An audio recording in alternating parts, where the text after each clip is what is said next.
Ready?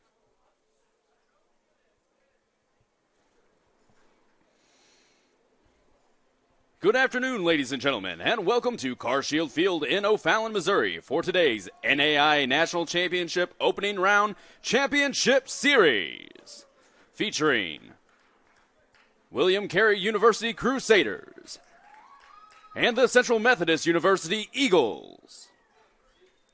We ask that all players, coaches, and spectators abide by the NAIA Champions of Character values, which are respect, integrity, responsibility, servant leadership, and sportsmanship.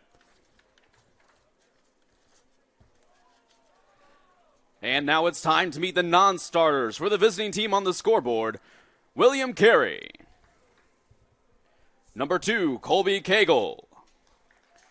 Number 3, Jordan Blackman. Number 4, Jordan Zush. Number 9, Chris Williams. Number 10, Jay Simpson. Number 13, Michael Jackson. Number 14, Jorge Ramos. Number 18, Dawson Ivy. Number 19, Dario Herrera. Number 25, John Snyder. Number 26, Tyler Harper. Number 27, Alec Avila. Number 32, Caleb Laird. Number 34, Brett Harper. And number 37, Taylor Gatwood.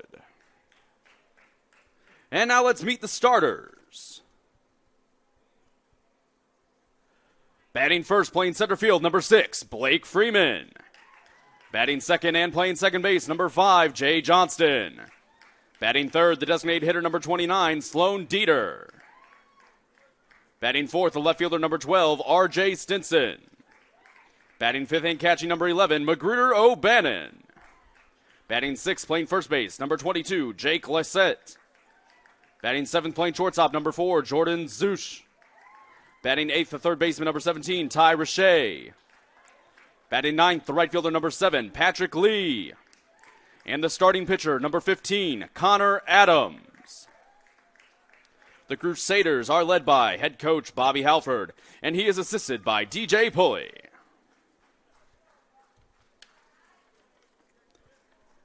Now let's meet the non-starters for the home team on the scoreboard, the Central Methodist University Eagles. Number 3, Luke Gray. Number 4, Isaiah Davis. Number 6, Jeff Vance. Number 8, Raul Cosme. Number 10, Nate Bray. Number 12, Felix Pena. Number 13, Dylan Brister. Number 14, Winston Welter. Number 17, Ryan McGorian. Number 19, Nick Merkel. Number 23, Jerome Simpson. Number 25, Ryan Jeffers. Number 26, Nate Swenson. Number 27, Tyler Vickers. Number 29, Gannon Ruckman. Number 31, Bo Atkins. Number 33, Alex Riddle. And number 34, Nino Puckett. And now let's meet the starters for the Eagles. Batting first, playing second base, number 1, Deshaun Cole. Batting second, playing third, number 20, Grant Victor. Batting third, playing first base, number 9, Logan Herring. In the cleanup spot, playing shortstop, number 24, Sergio Macias. Batting fifth, the designated hitter, number 15, Mason Schwellenbach. Batting sixth, playing left field, number 32, Logan McDonald. Batting seventh, playing right field, number 2, Adrian Martinez. Batting eighth and catching, number 5, Max McKay. And batting ninth, the center fielder, number 7, Devin Garcia. The starting pitcher, number 22, Kenny Otero. The Eagles are led by head coach Nate Breland, and he is assisted by Rob Ellers, Jordan Schwellenbach, and Marco Blanchard. Ladies and gentlemen, at this time, we ask that you please stand and remove your caps for the playing of our national anthem.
Good afternoon and welcome to Carshio Field in O'Fallon, Missouri. I'm James O'Sullivan alongside Buzz Swanson, Tyler Rosen, and our producer here for this one. This is Game 8 of the O'Fallon Regional, and it is the number 1 and number 2 seeds going at it here for a chance at advancing to the World Series. Undefeated so far in the regional, Central Methodist Eagles, the home team here in this one, and coming in with a 2-1 record in the regional, the Crusaders of William Carey. William Carey will have to win 2 games today in order to advance. If Central Methodist wins this one, this regional is over, and the Eagles advance to the World Series.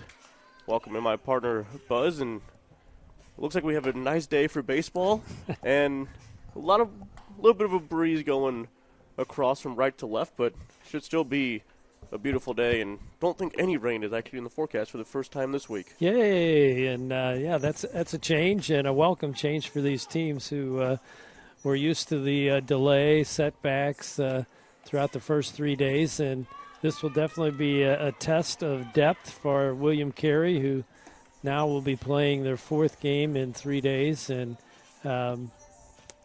hopefully to win they would have to play a 5th. So we'll see a lot of depth, and especially pitching-wise, we'll get to look at some folks who haven't pitched just yet this week. Kenny Otero is the starter for Central Methodist. You see him taking his warm-up tosses now. These two teams played yesterday in the 10 a.m. game, and it was a 6-4 victory for Central Methodist. A very low-scoring game, saw a lot of strikeouts in that game as Nick Merkel, the starter for Central Methodist, struck out 13 and 6 1/3. That was only 4 shy of an opening round record that was set back in 2003 or something like that. Very early in the 2000s, that record was set at 17. That it almost became broken through 121 pitches in that outing, but they got the win, and they were able to leave the ballpark and relax, and William Carey had to come back and win last night against McPherson, in which they did, to advance to today's action. First pitch to Freeman is hit on the ground to Macias, and the first out is recorded. Yeah, going after that first pitch, looked like a low off-speed pitch, drove it up the middle, and good fielding play by Macias to start things off for the Eagles. Right up at 12 o'clock there on the first pitch, Blake Freeman, followed by Josh Johnston and Sloan Dieter here in the first. Scoring to bunt, pulls it back, takes it for a ball. Middle of the order is R.J. Stinson, Magruder O'Bannon, and Jake Lissette. And the bottom part of the order, Jordan Zush, Ty Roche, and Patrick Lee rounding things out. Pretty much the same lineup that we have seen from the Crusaders this entire regional. And I haven't seen any games other than on College Cast, but looking forward to see especially number 3 hitter Sloan Dieter on deck. He's had a nice series here. As he pitched on Monday, had a complete game victory. I believe he went deep in that game as well. He had a 3-run shot against Macias in the 9th inning yesterday to make it a 6-4 game. That was after Macias made it 6-1 with a 2-run shot of his own in the top of the inning. Yeah, how about that? The pitchers being the best hitters, at least in this series so far.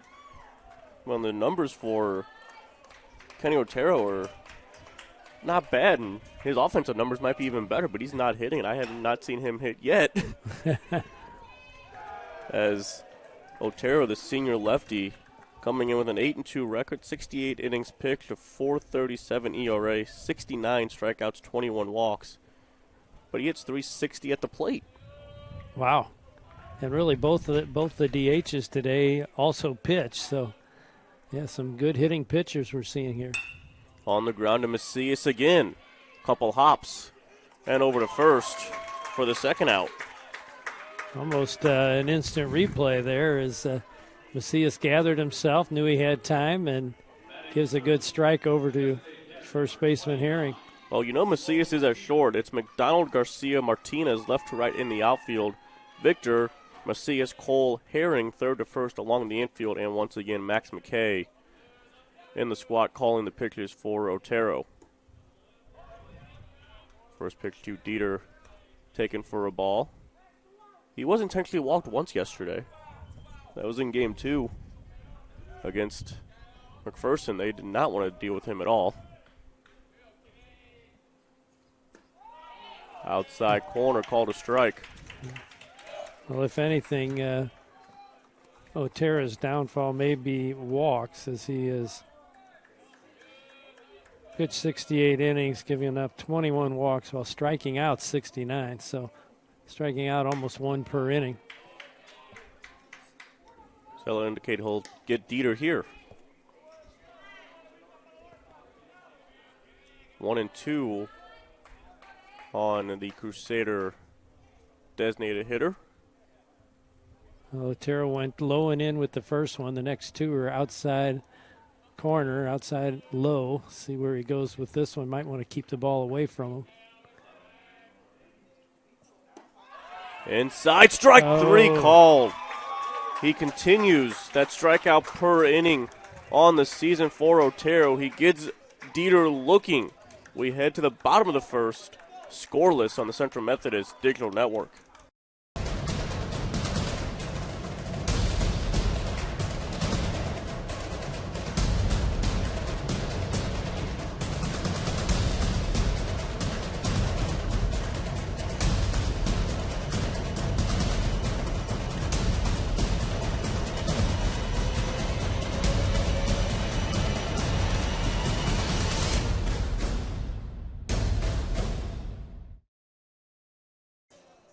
Eagles coming to the plate. This is who they will bring to the plate to face the right-hander from William Carey. This lineup looks like this for the Eagles. Deshaun Cole will lead things off at second base, followed by Grant Victor at third base. Logan Herring in the 3-hole at first. Sergio Macias is a shortstop hitting cleanup.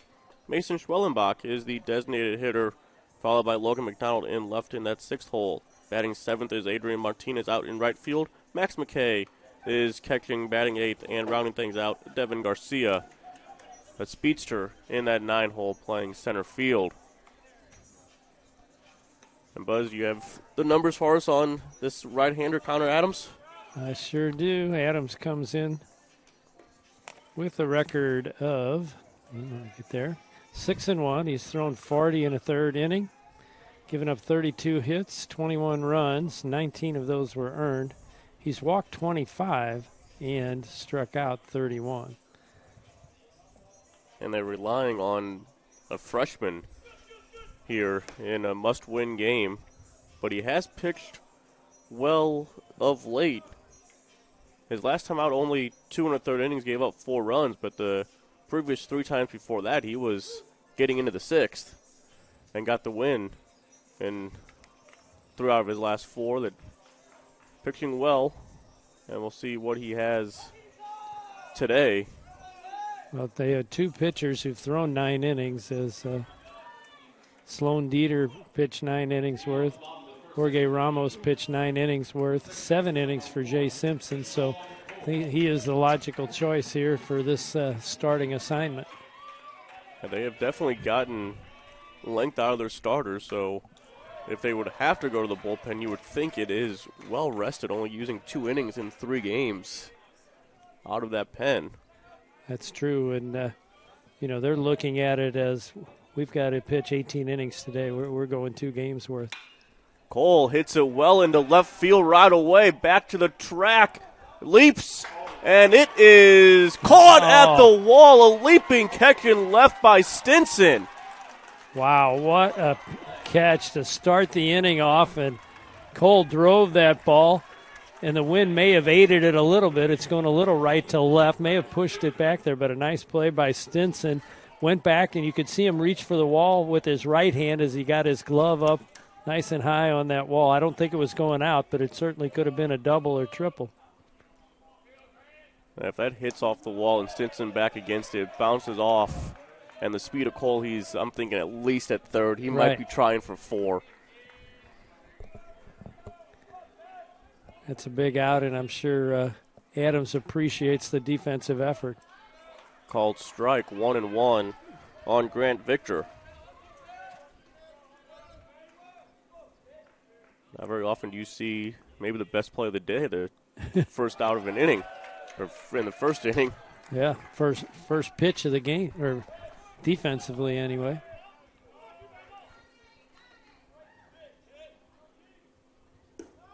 This is low, 3-1.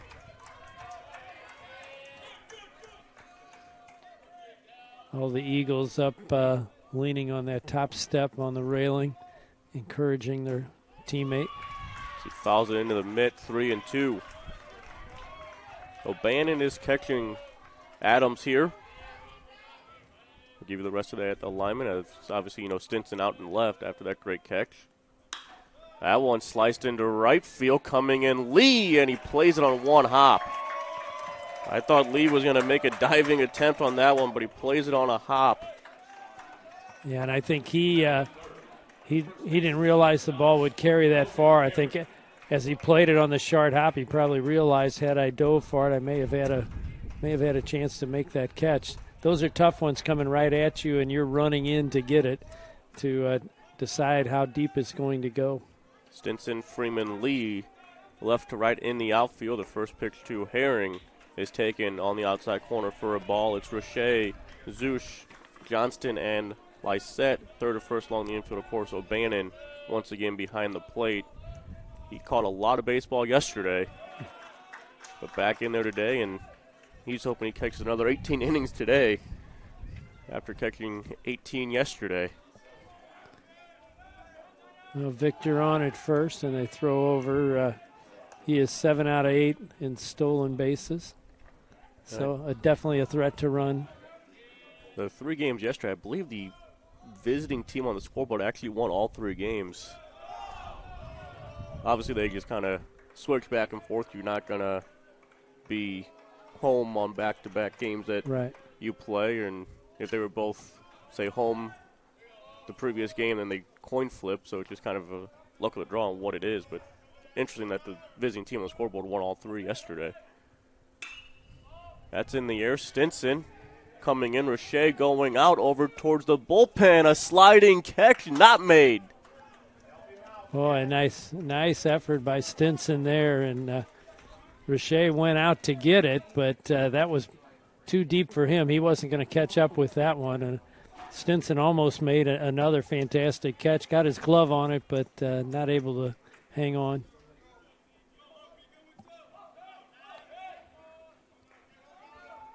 2-2 on Logan Herring. On the ground, pass Lysette and into right field. And Victor will hold up at second. Back-to-back base hits to right. And this time with Lysette holding the runner on, that gave a little bit bigger gap between the first baseman and second baseman. And that's right where Herring drove that ball through. And now a scoring chance for the cleanup hitter, Macias, who is the leading hitter on the team, came into the tournament with a .400 average.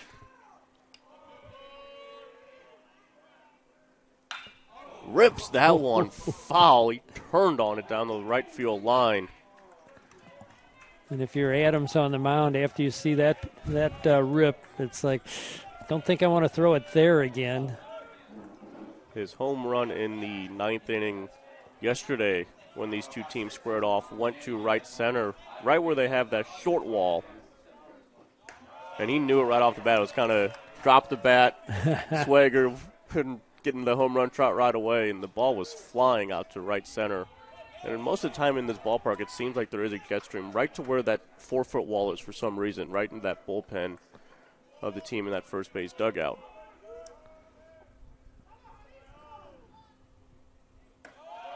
Outside, 2-1. 40-foot wall right down the line. It is 299 straight down the line, but a 40-foot wall. And then once you get in towards that right center, drops down. And then goes back up to 8 feet or so the rest of the way around. It's kind of the car shield monster out in right field. Well, and it has been cleared already in this tournament. Not I surprising. believe that. Yeah. Well, after that first inside pitch, Adams has kept the ball away from Macias.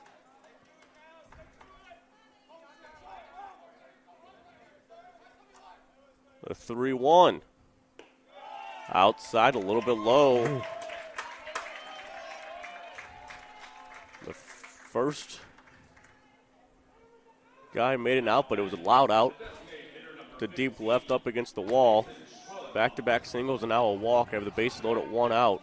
And guys have run out to that bullpen in right center, leaving that first base dugout of William Carey.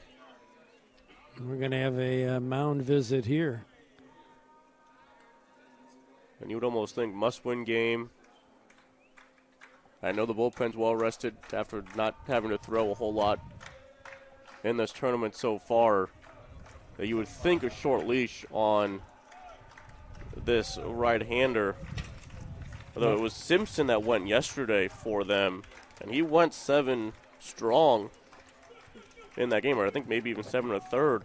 But I believe, and maybe producer Todd Rosen can back me up on it, they had a guy warming up like in the 3rd inning, and pretty much 3rd inning on, they had like the same lefty warming up, and it was just a matter of time before they went to him, but it took them a while to go to him. Well, there is somebody warming up. Right-hander, I can tell you that. Yeah. I have to look again. I don't see that number. I thought it was 25. I don't see that on the roster here. Breaking ball in there for a called strike. Well, if it's 25, it would be Josh Snyder. Okay. Or John Snyder, excuse me.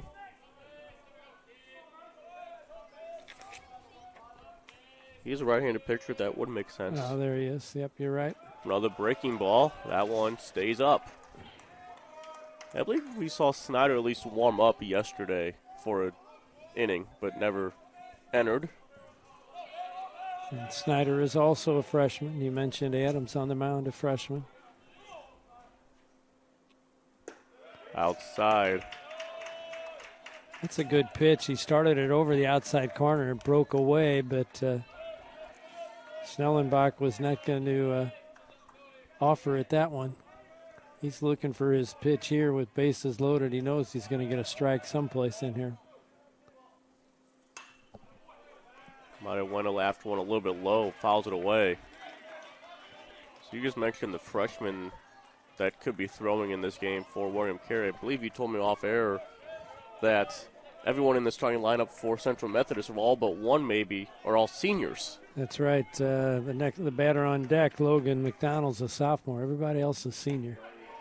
So throwing that slider again, and it just breaks off the plate.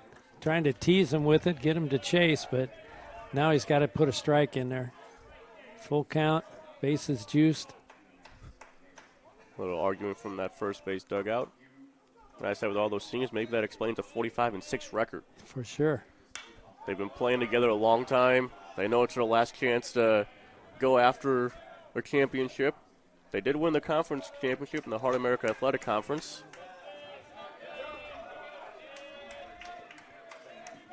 And William Carey looking for the double play ball. They've got the middle infielders cheating towards second, so they can get a quick turn there.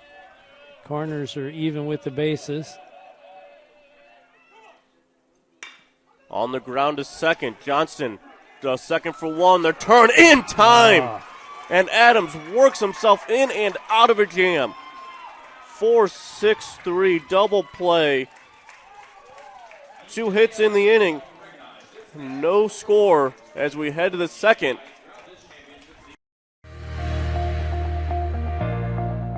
When a lot of people think of the NAIA, they think, oh, the talent level is less. The talent level is not as great. That is just not true. You know, there's some great athletes out here that maybe didn't have the size or the athletic ability to play at D1 or D2, but the talent level out here is tremendous. If I could give anybody advice or pitch that to anybody, I'd say give the NAIA a chance. It's a great place to play.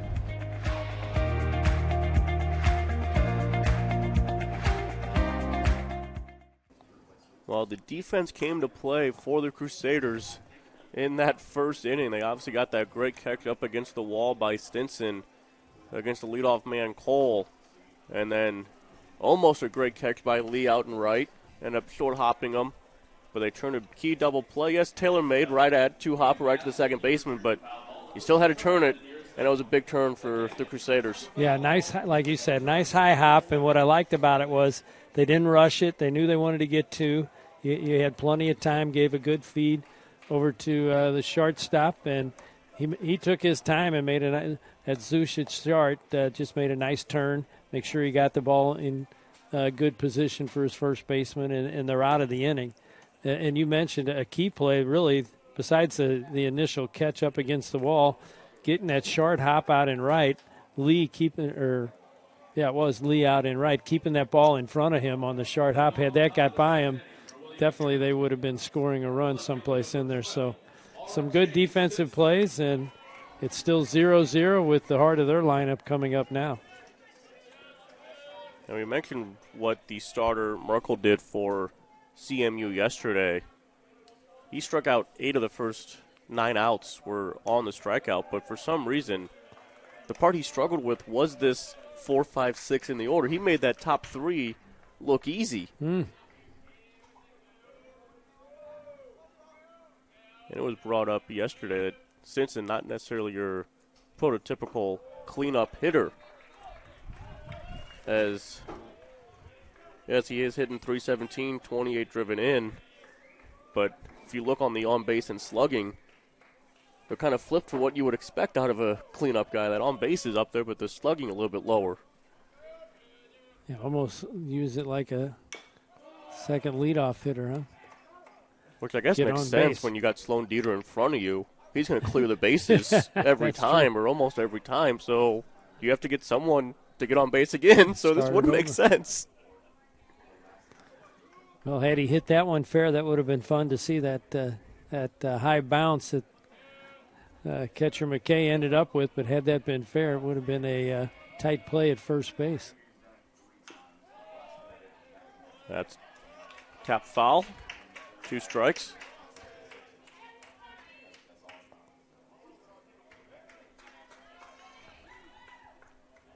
It looked like Otero trying to get him on the low inside breaker there.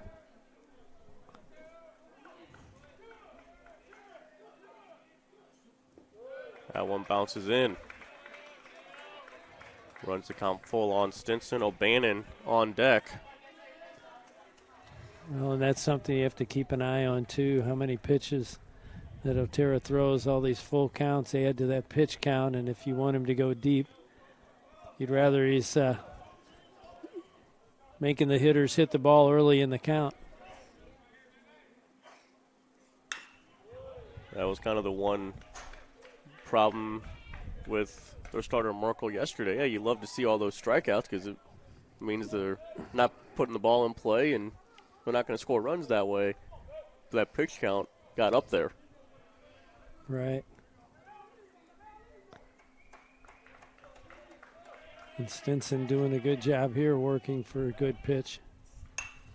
Fouls it away again. Good at bat to start the second inning.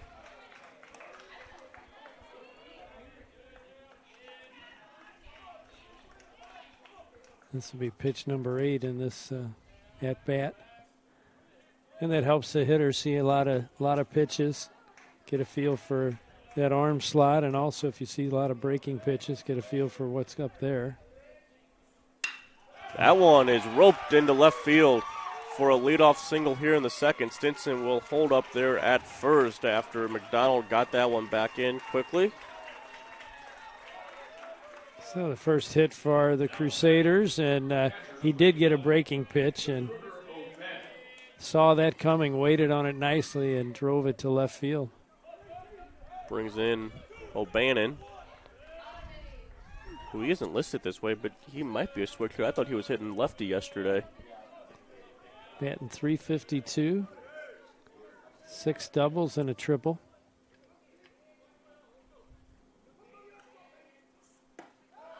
Goes after that first one with a big hack. Came up empty.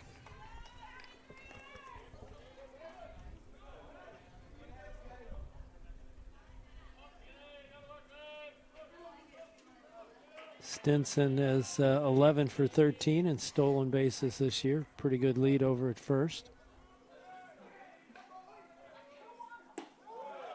Outside corner just missed.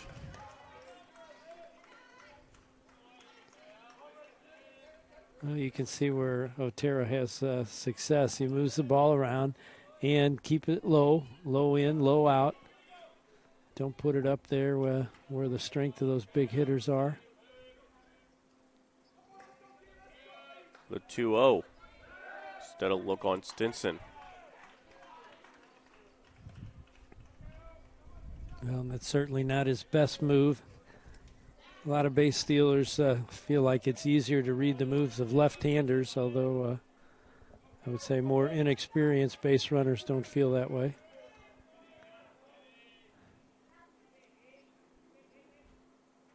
A 1-1 delivery. That's hit in the air, right field. Going back on that one is Martinez, high off the wall. That's going to be held O'Bannon to a single. It was hit so hard and played perfectly by Martinez in right. Yeah, for sure. You said we may see some ball go over that wall. He was well up there, well over halfway up that wall. And you're right, a nice throw into second to keep the runner at first, keep a double play in order, although it's first and third now, nobody out. And we'll see if the Crusaders can cash in on back-to-back singles. The Eagles had that in the bottom of the first but could not score. 2 on, no one out for Lysette.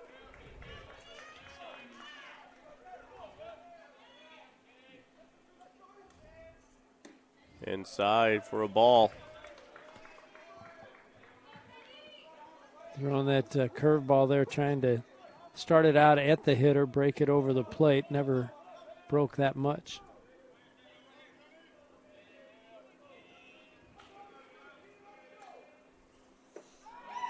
Swing and a miss there, 1-1. Yeah, fooled him on that one there.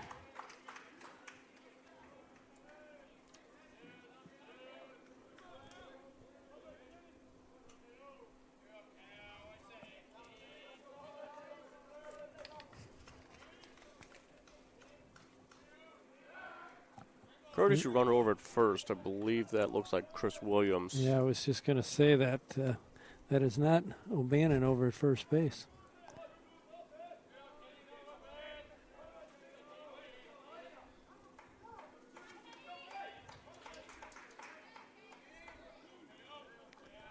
Williams 6 for 7 as steals. In the air, staying on the infield, right to Macias at shore as he moves back a little bit, but still able to grab it for the first out.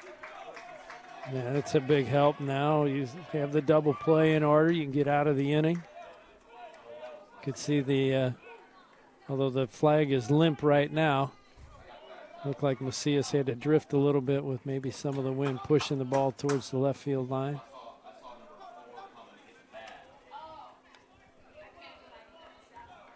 Jordan Zush at the plate.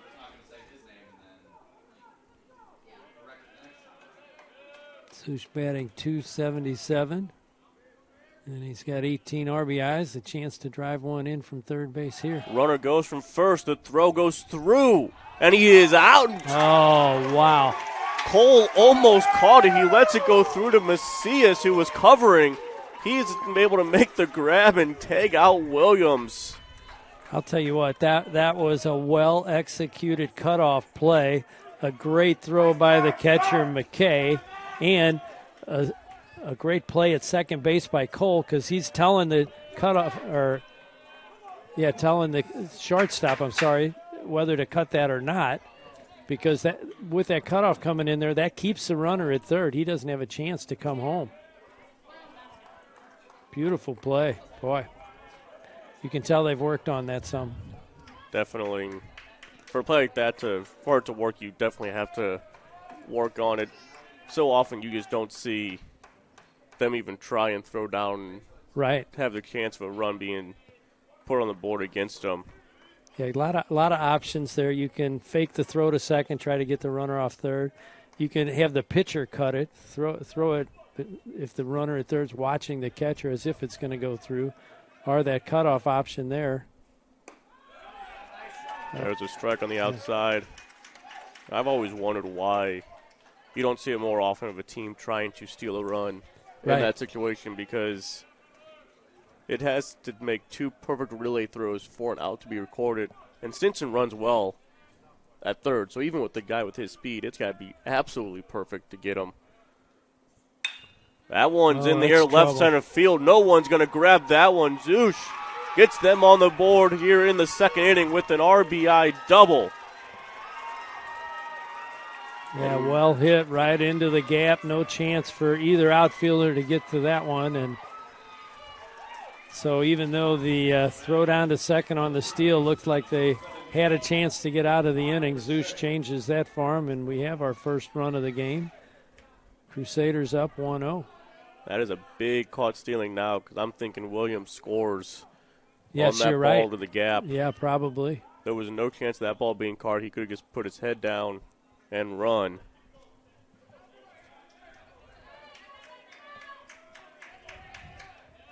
Once again, this order having problems for the Eagle pitching staff.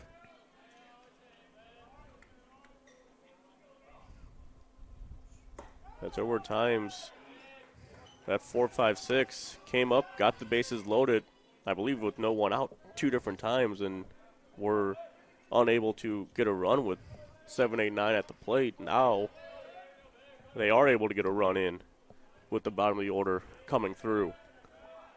Yeah, not much of a lead for Zeusch at second base. That one's down the left field line. That is hooking and foul. Not a whole lot of foul territory straight down the line that you always wonder if that's going to stay fair or not. And get down there in that tight corner and bounce around a little bit, but the right-hander hitting that one has a little hook to the foul side, and that's what happened on him. Hit it hard, though, and definitely would have driven in Zeusch from second base. They would have traded spots for sure on that one. 1-1 on Roche.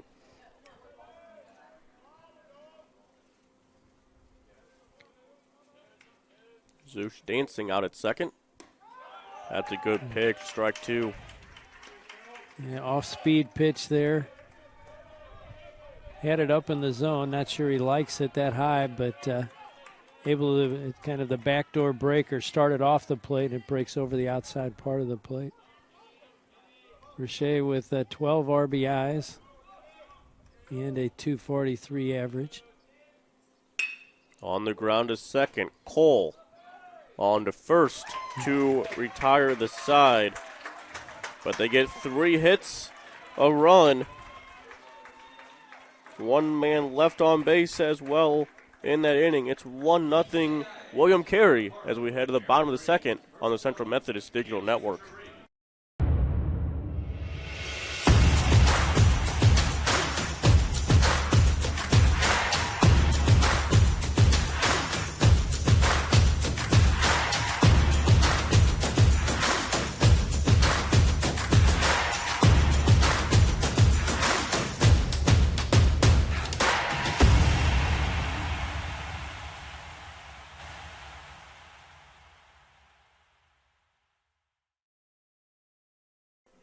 Connor Adams back to work. We saw him get himself in and out of a jam in the first inning. This is a big inning for him as well. 6, 7, 8 due up for the Eagles.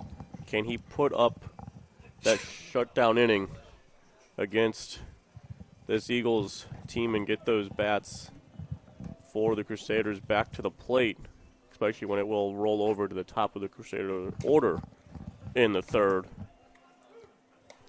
Yeah, he was living on the edge in that first inning for sure. Gave up a couple singles, then loaded it with the walk, but the pitcher's best friend, the old double dip, got him out of the inning, and now toward the bottom of the order with McDonald, Martinez, McKay, and if anybody gets on, Garcia, the number 9 hitter.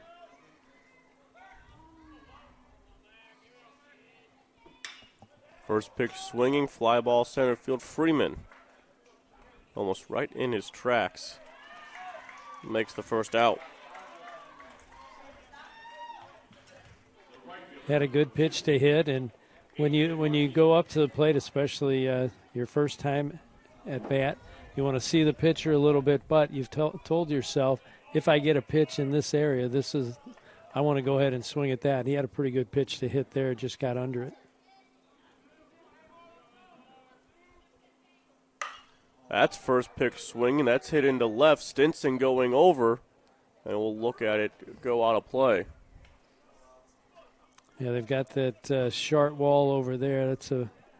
That ball might be about 3 feet high. Going to hit the outfielder or the third baseman right about waist, a little bit lower there. So don't want to run into that one full speed, and Stinson played it well. I think there might be padding straight down the line. I know I see it down the right field line. Otherwise, it's a brick wall. Yeah, I think it is padded, but it's still going to be hard if you're at full speed.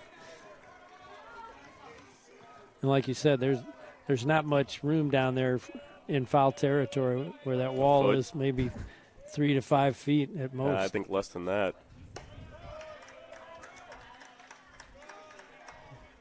You might be looking at 2 to 3. Yeah, so you want to get over there because the ball may be fair. 2-strike delivery. Good breaking ball Yeah.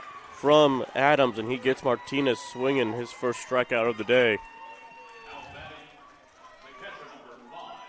Yeah, and that breaking pitch to me looks more like a slider than a curveball. Not an abrupt break, but a gradual break on it, and it is not just down but to the side. Changes planes, which makes it hard to hit.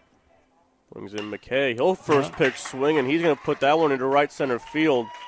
Picked up on one hop by Lee. Third hit of the day for the Eagles. Yeah, when he hit that, I thought that had a chance to get to the wall. Lee got over there quickly. Isaiah Davis in to run for McKay.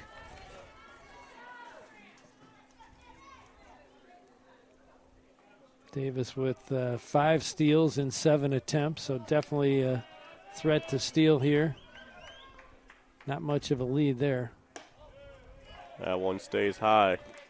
Yeah, and you can kind of see on that pitch, looks like Adams got his hand under it, and that was a slow breaker there, which is an easy one to hit. That is in the air and foul. 1-1. On pretty much the second leadoff man in this Eagles lineup, Devin Garcia. Leads the team, 19 stolen bases for Garcia, 281 average.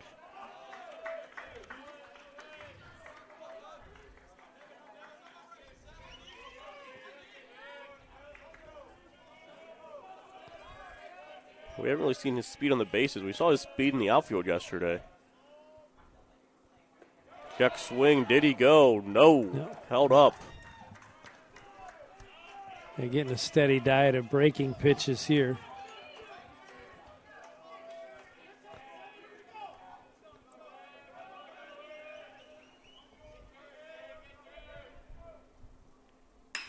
That is one hop right in the midsection of Johnston. He'll go to first for the out.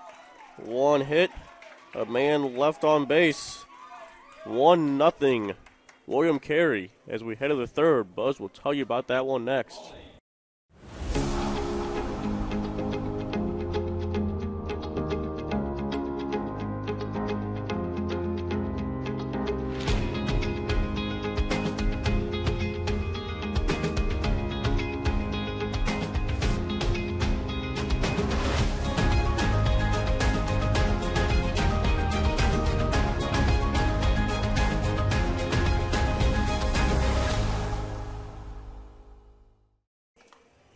The William Carey Crusaders will bring to the plate Patrick Lee, the number 9 hitter, then back to the top with Blake Freeman, followed by Jay Johnson. And they lead 1-0 here as they scored a run in the last inning on an RBI double by Jordan Zush as he came through after a steal attempt, a cut down at second base. Zush able to bring the run in from third with 2 outs at the time before Roche ended the inning on a ground out. And Otero works into the 3rd inning here. He is given up 2 hits, struck out 1. As the sophomore Lee steps to the plate. Has a little discussion with the home plate umpire. It's interesting with Lee being an outfielder and hasn't been at the plate yet. Be apologizing for something that might have happened earlier. Something yesterday. I don't know if this guy would have been behind the plate for either of their games yesterday. And that one low and away and goes back to the screen.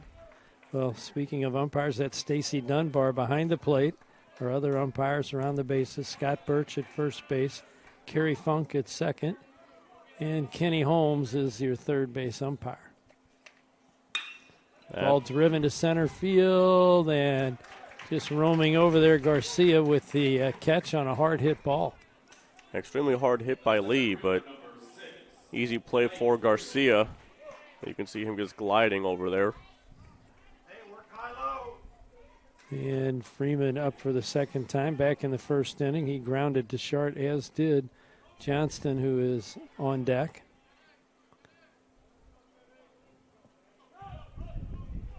Lefty versus lefty here. A swing and a miss at a breaking pitch. It's a good pitch to start out Freeman, 2nd time that he's faced him as they go back to the top of the order. McKay calling the pitches. That one a fastball away. And it looked like Otero kind of slipped a little bit as he let that one loose. All artificial turf surface here at Carshield Field. Well, and that came in handy the first 3 days with all the rain. But a beautiful day today, and that pitch low and away. Looked like another fastball there. 2 balls, 1 strike. Especially with the winner of this regional having to go straight to Idaho in the World Series. That's slated to start tomorrow. Oh. There was no time for a rain-out day. And that one low and away, and now the count is in Freeman's favor.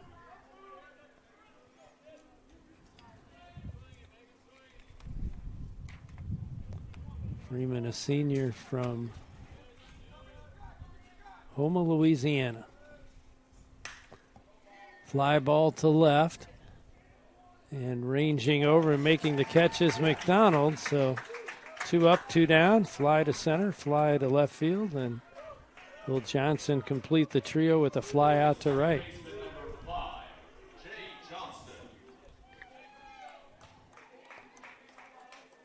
And William Carey is in Hattiesburg, Mississippi, so a lot of players from Mississippi and Louisiana on the roster. Jay Johnston is from Lake, Mississippi.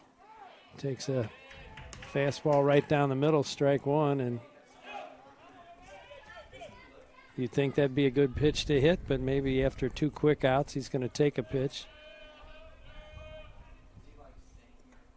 And the bouncer there, and again, Otero comes off the mound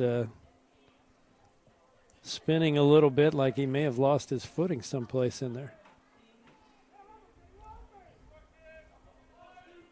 Didn't see it all that often in the 3 games I saw yesterday. Maybe once or twice with the pitcher slipping. There's a good pitch there. May have been a change on that one.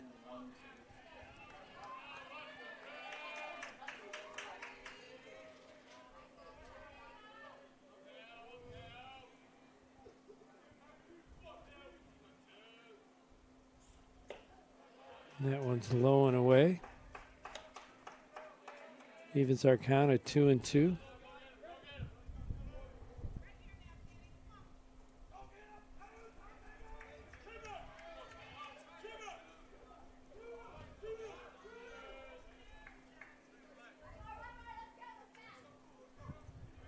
Otero, who has pitched from the stretch the entire time, fouled off down the right side and out of play. You didn't park your car over there, did you? Did not. Good. Always the thought where to park your car. As far away as possible. That's right. Keep those foul balls away from our windshields. We'll do it again at 2-2. Line drive off the glove of shortstop Macias, and I think he thought he had it. They're going to give that an error on Macias. I think he would probably agree with you. And it could have been moving. A hard hit ball sometimes knuckle.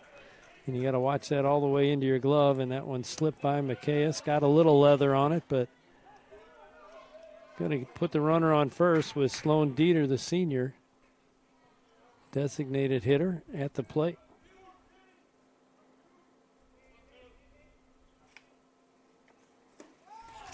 Partial swing. He said yes, he went. Strike one. That's a big out that Macias couldn't grab there because it would have meant Dieter would lead off right. The next inning instead of hitting here with a man on and 2 out. 331 hitter with 53 RBIs leads the team in that category. Well, that was coming into the tournament. Or is right. that updated from his previous? No, that's just coming in, yeah. Yeah, he's had a few more here this time because I know he had a home run. A 3-run shot yesterday. And he hit a home run that first day as well. Right. Working his way up towards 60. Oh, a swing and a miss on a low pitch. They tag him out. And that's how the inning will end. No runs, no hits. There was an error. One left on base. As we go to the bottom of the third inning, a 1-0 lead for William Carey. And we will be back here on the Central Methodist Digital Network powered by collegecast.com.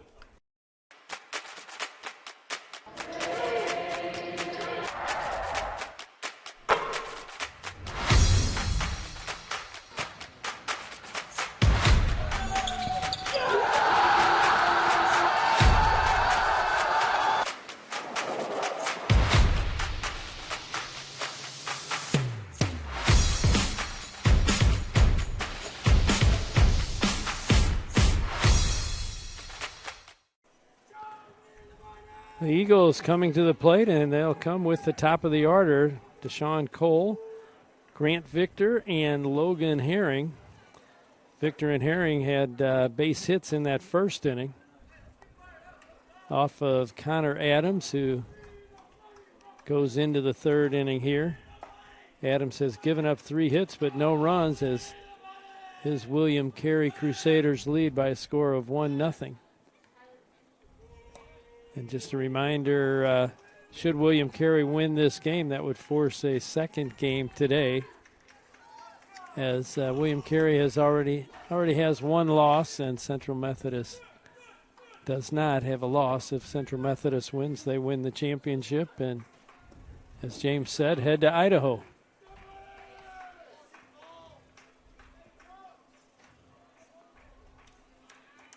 Be a long-awaited trip for the Eagles, not just as a program, but for the conference.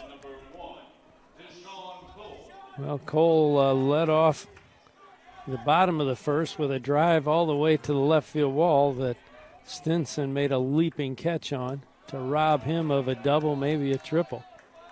And James said maybe an inside the Parker if the left fielder's back at the ball. First pitch low, ball 1. Swing and a miss, another breaking pitch, and Connor evens the count at 1-1. Outfield straight away. That pitch a little bit high.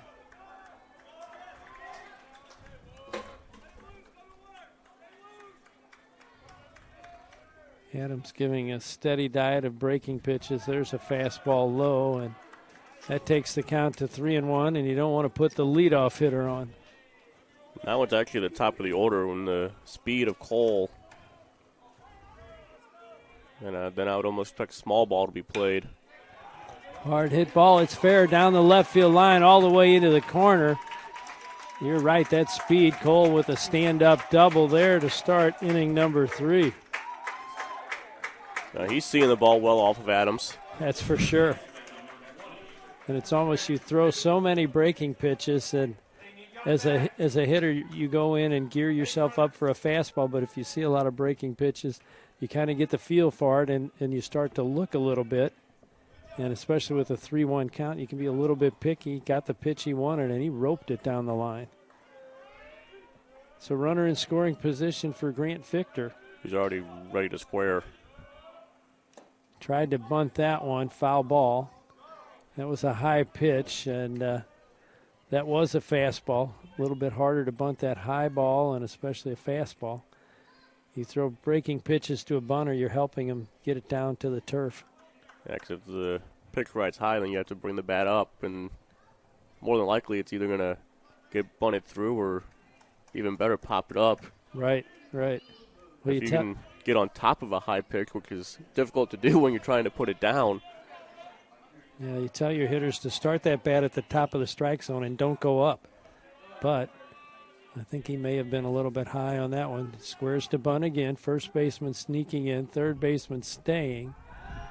And Adams turns towards second. Somebody from the CMU dugout yelled, "That's got to be a balk." No balk. There's never a balk when they're spinning to second. There's really never a balk called anyway. Does get the bunt down the first base line, and they're going to play it and tag the runner out. So the sacrifice by Victor is successful as Cole jogs over to third base. I mean, you're not going to complain about Lysette picking that up and getting it out when it's given to you, but with how hard that ball was bunted, and he pretty much picked it up on the line, that's probably going to roll foul. Yeah, I think it was going to roll foul, and that's your question. That would have put 2 strikes on him, may have taken him out of the bunting situation. And now Herring in with a chance to drive in the runner from third, 1 down. That breaking pitch well outside and high. Herring singled his first time up. But it could be in the back of my mind, if I let this roll foul, 2 strikes, I take the bunt off.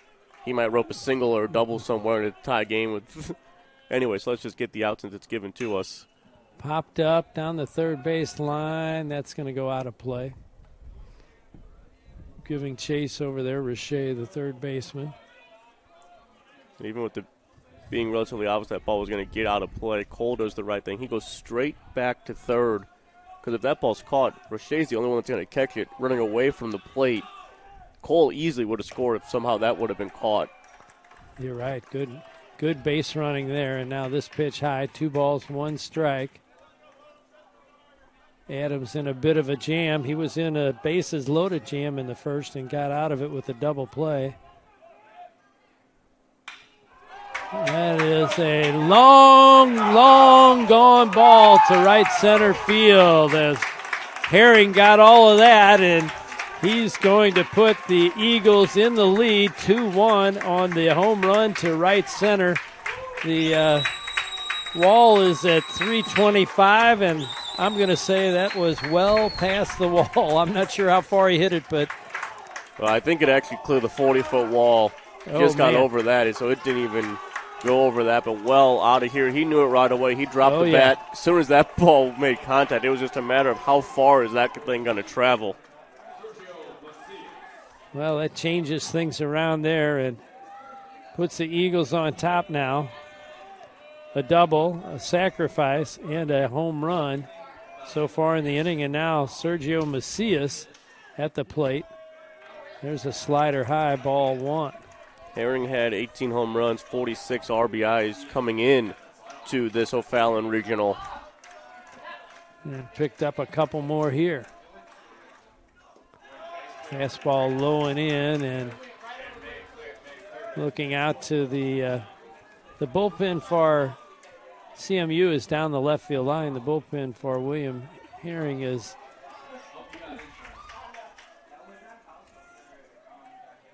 Carey is out behind the right field fence, and we can see their players sitting above the fence out there. Nobody warming up yet as that fastball is wide, 3-0.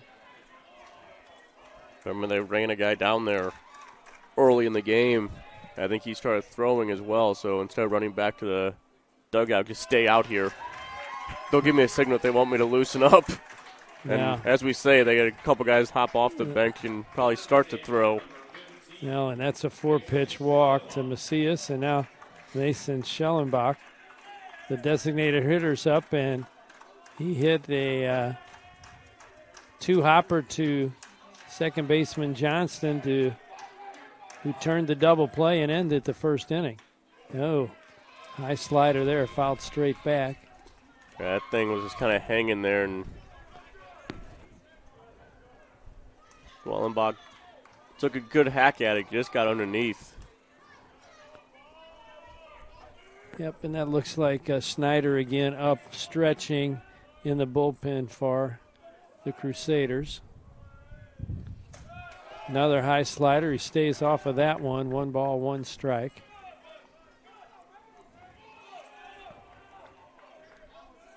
Macias has 3 stolen bases on the year. Not much of a lead there. Doesn't want to take the bat out of Schwellenberger's hands.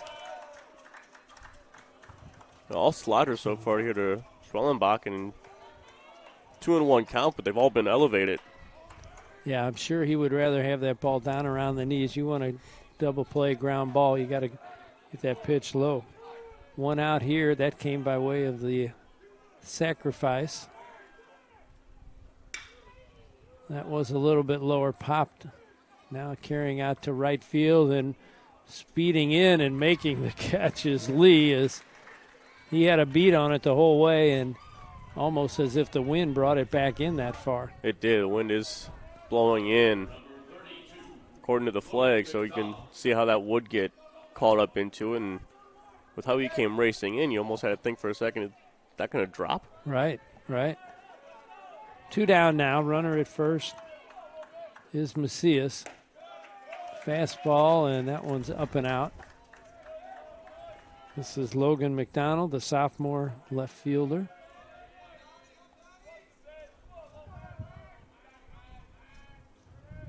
And that one up over his head, ball 2. McDonald came in batting .393. 6 doubles, 2 triples, 2 home runs, ball 3, 3-0. It seems like Adams getting near the end of his line. A lot of pitches staying up here in this inning. And a lot of times that's a sign that your pitcher's getting tired and not following through. There's a good pitch there. Looked as if McDonald may have been taking all the way.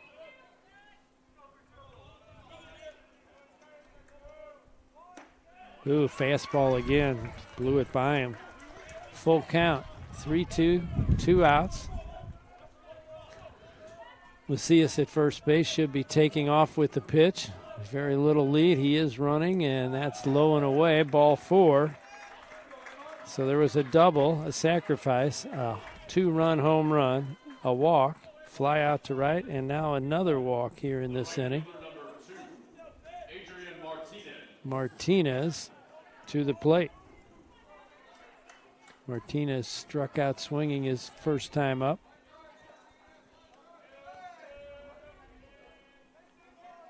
Two on, 2 out. 2 runs are in here in the bottom of the 3rd. That one popped up and back and out of play as we feel a little bit of a breeze here blowing in from center field.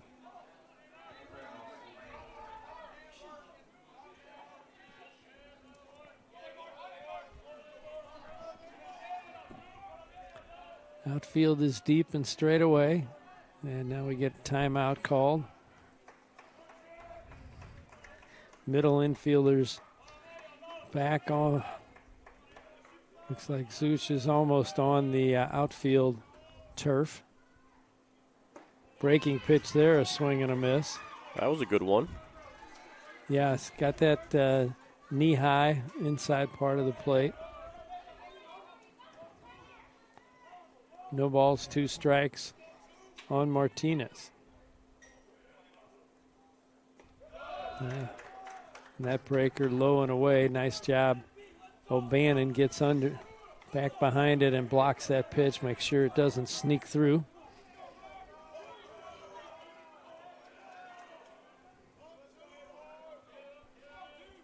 Not holding either runner on. Good lead for both of them. Swing and a miss, and that'll end the inning on that slider. And now he's struck out Martinez twice. This one to end the inning, but there were 2 runs scored on 2 hits, including the home run by Logan Herring. No errors and 2 left on base. We go to the top of the 4th inning, and the Eagles have taken a 2-1 lead over the William Carey Crusaders.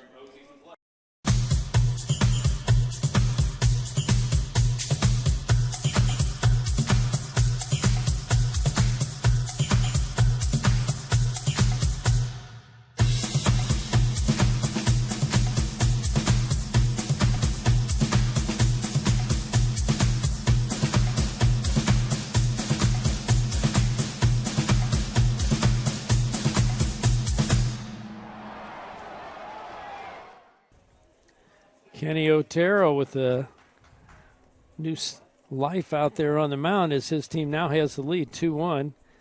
As we start the 4th inning, he'll be facing 4, 5, and 6. That is R.J. Stinson, Magruder O'Bannon, and Jake Lysette. And those first 2 had singles off of him. Stinson came around and scored in the 2nd inning. So he'll be trying to duplicate that performance here.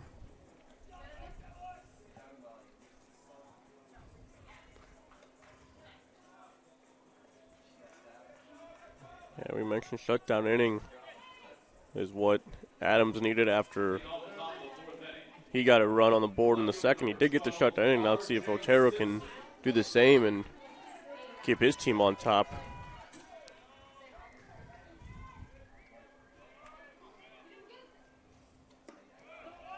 Breaking pitch for a strike there. Got the backdoor breaker, strike 1.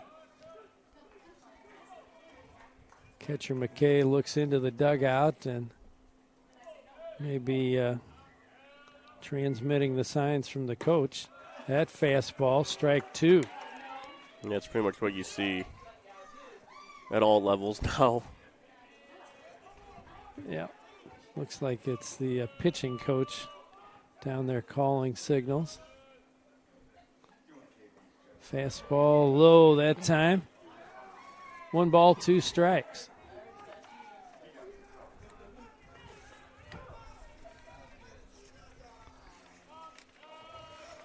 The coaching staff for Central Methodist, head coach Nate Breland, Rob Ehlers, Jordan Swellenbach, and Marco Blanchard. This pitch low and a little bit out. 2 balls, 2 strikes. Stinson has worked it back to an even count.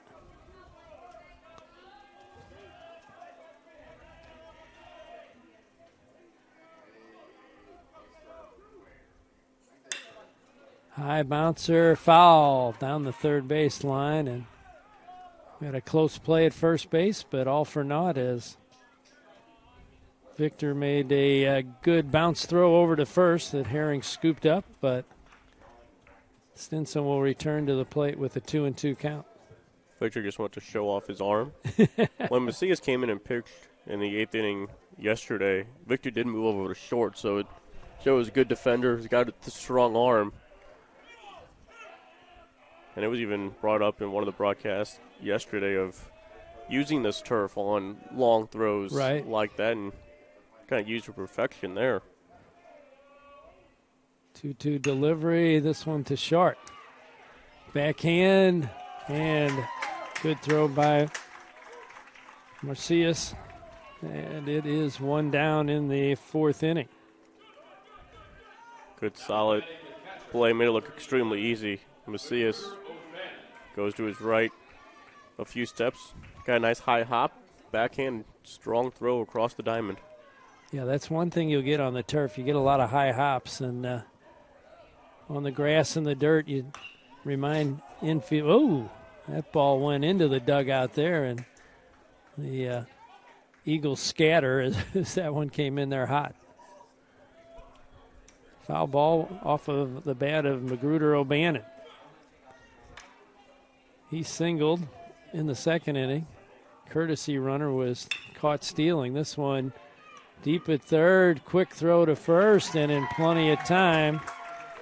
Victor really didn't show the arm off, kind of gave a little lob over there, but got the job done. That's still a long throw to make. That was a smart play. He knows it's the catcher at the plate, so it doesn't run as well as other players might, that he backed up instead of charging that ball to make sure he gets the high hop.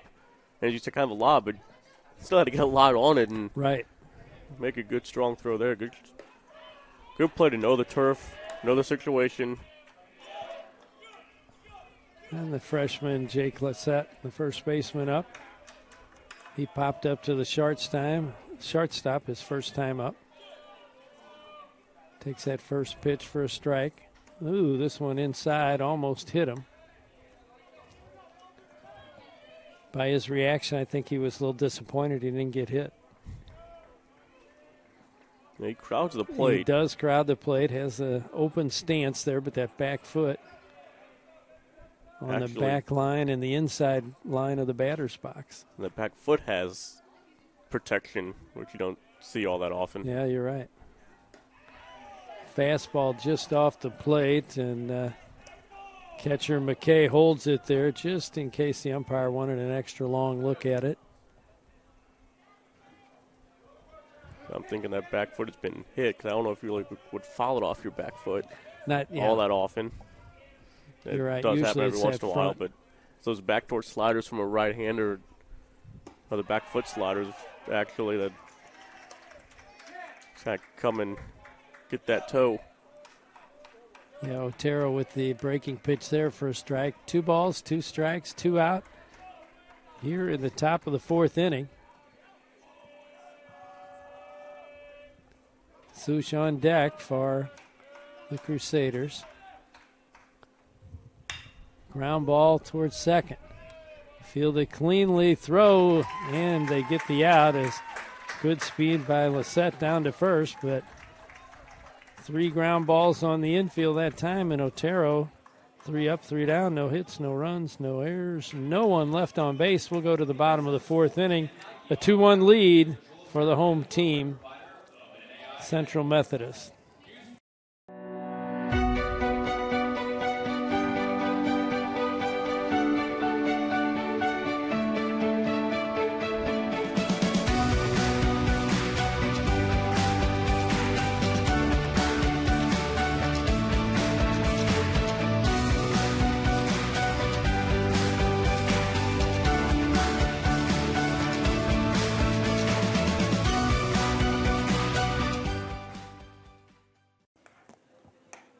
We are ready for the bottom of the 4th inning. That you will see Max McKay, the catcher, lead things off for Central Methodist. He'll be followed by Devin Garcia. And then back to the top of the order, Deshaun Cole. McKay singled in the 2nd inning and was stranded. He will again face starting pitcher Connor Adams, who pitches into the 4th inning here, and he's had some traffic on the bases, had bases loaded in the 1st inning, got out of that one. And in the 3rd, after Cole doubled, had a home run by Herring, and that's the 2 runs that have put Central Methodist in the lead. Max McKay thought about bunting. 3rd baseman Richer was very deep, and he came charging in. 1st baseman Lissette is also very deep. You wouldn't think of catcher bunting too often, but if they're playing that deep, you might give it a try. This pitch away. You're also not thinking of a guy bunting when he's hitting 380.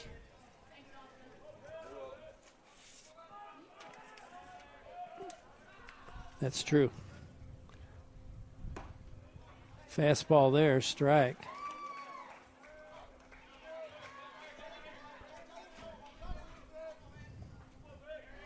I believe that's 2 balls and 1 strike. That's what our umpire is showing.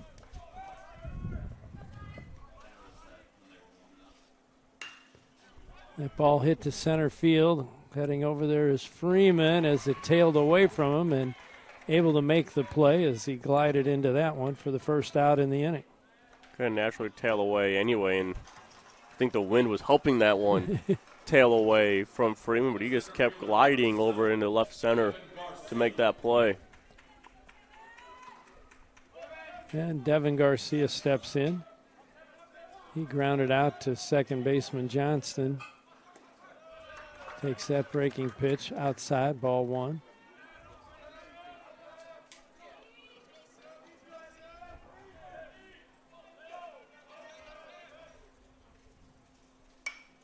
That one fouled back and over the seats, out of play. 1 ball, 1 strike.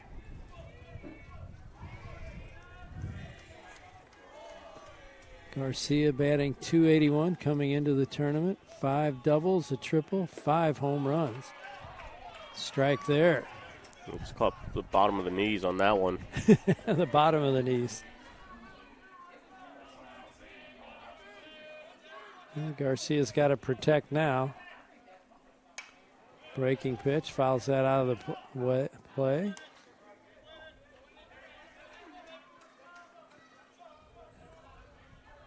And Adams gets the baseball. He steps on the rubber. He's ready to go. I think he's sped up his rate of pitches here a little bit.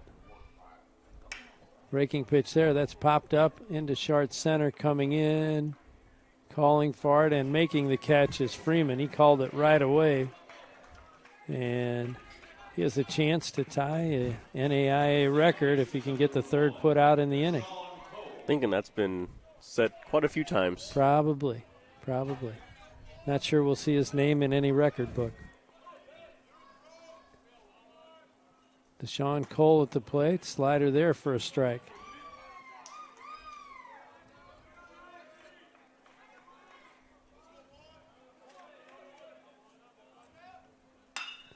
Hard hit ball down the left field line. That will not be caught. It's cut off. No, and then dropped. Either way, I don't think they had much chance of getting Cole at second base, and back-to-back doubles for him in the 3rd and now here in the 4th. Yeah, I don't know if there's no way you're going to get Cole at second on that one. He is really the one that is truly seeing Adams, and Adams kind of having a look at him as he was taking off all of his batting gloves and arm guards and all that, and giving it to the first base coach. Either Adams is looking at him to speed that up so I can get back on the rubber, or they want to throw to first and see if he missed first base. That's why he was seeing when time was back in, and he throws over. They say no, he tagged it. He's also staring him down saying, can you not hit me so hard? Maybe. Robbed of an extra base hit up against the wall to start the game. That's right. Or start the bottom of the 1st, and then 2 doubles down the line.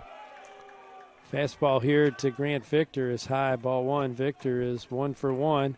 Singled in the 1st, sacrifice bunt in the 2nd to move Cole over to 3rd base, which really didn't matter when Herring hit the long bomb out in right field. And that Cole double, I think that kind of looked like it was down in there. He dropped the bat head and pulled that one down the line. This pitch stays up high, 2 balls, no strikes.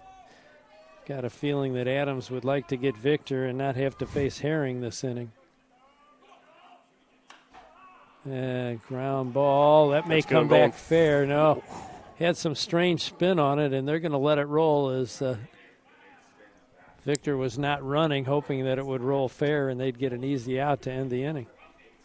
Oh, it hit something and started rolling back fair and then stopped and just kept going down the line.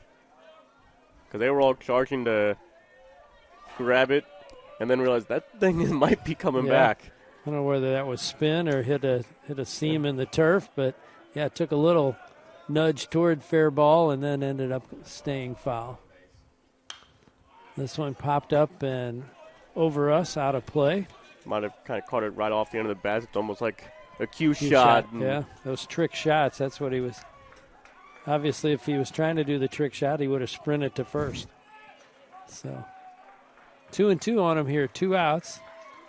That is Deshaun Cole out at second base with a pretty good lead. He's going to go this out and a head first slide, no throw, as that will be a stolen base for Deshaun Cole. Almost had a walking lead there. Yeah, you mentioned the good size lead, and that's a great jump. No shot for O'Bannon. So now Adams trying to get it here with a full count, not going to get it. Good job of blocking that ball by O'Bannon. And now runners at first and third, 2 down, and we're going to get a visit, and we may have a pitching change. It looks like they've already called a reliever in here as he comes jogging in from the right field wall. And that is Snyder. Number 25, John Snyder, who is a freshman from Seamus, Alabama. 6'1" right-hander. And he will take over. And 2 down and a little bit of a jam, first and third. Snyder has a 3.21 ERA, 3 wins, no losses. He's pitched in 16 games, 28 innings. He has 4 saves on the year. Given up 20 hits, 10 runs, struck out 27, and has walked 12. Adams 3 2/3, 6 hits, 2 strikeouts, 4 walks, 2 runs allowed, but he is responsible for the 2 men that are on base at the moment.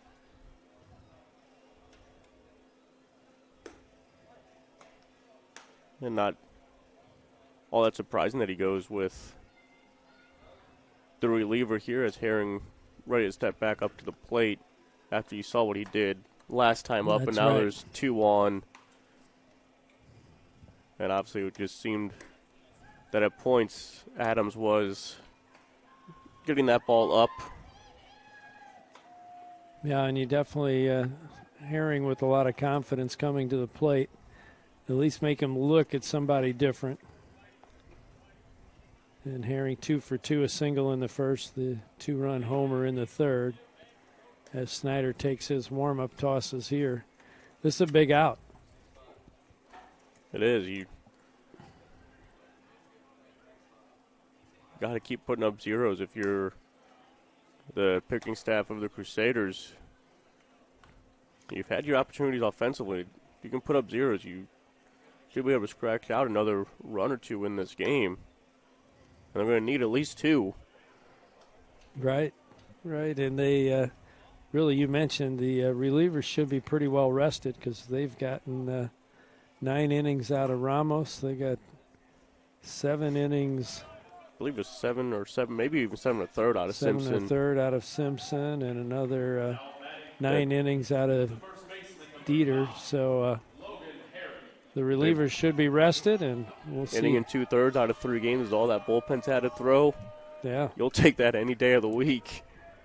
If you were told as coaching staff coming into this tournament that you'd be playing on Thursday afternoon and your bullpen really hasn't thrown at all, he'd be thinking that he's 2-0 and sitting in the driver's seat. right. That first breaking pitch low and in, ball 1. First and third. Cole at third base. Herring at the plate. Victor at first base. Another breaking pitch over the plate but low. 2 balls, no strikes. Outfield shades just a little bit to right field. Infield the same, as Johnson at second base is on the outfield turf. Lissette holding the runner on at first. That's where Herring got his single last time through that hole, and that fastball away. 3-0, and when you're a reliever, you don't want to throw balls. You want to come in and fire strikes, and right now Snyder hasn't found the plate. He does there with the fastball. Herring ready to walk down to first. Yeah, that wasn't exactly down the middle. Might be that old 3-0 strike call. And he'll take it. John Snyder on the mound. Strike two. Fastball again away, and Pretty again, much I'm the not same spot. Yeah. Go ahead, throw it there again because I don't think Herring will take it for a third time. There's a good chance Herring, if you do throw it again, will poke it down the left field line for extra bases. Let's see. Well, they've given him a lot of the left field line. Runner at first is going, but it's high and away, so he would have gotten second base anyway on the walk. So it is Macias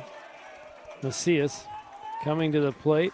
He has walked twice, and he is definitely a threat to drive in these runs here. Bases loaded, 2 down.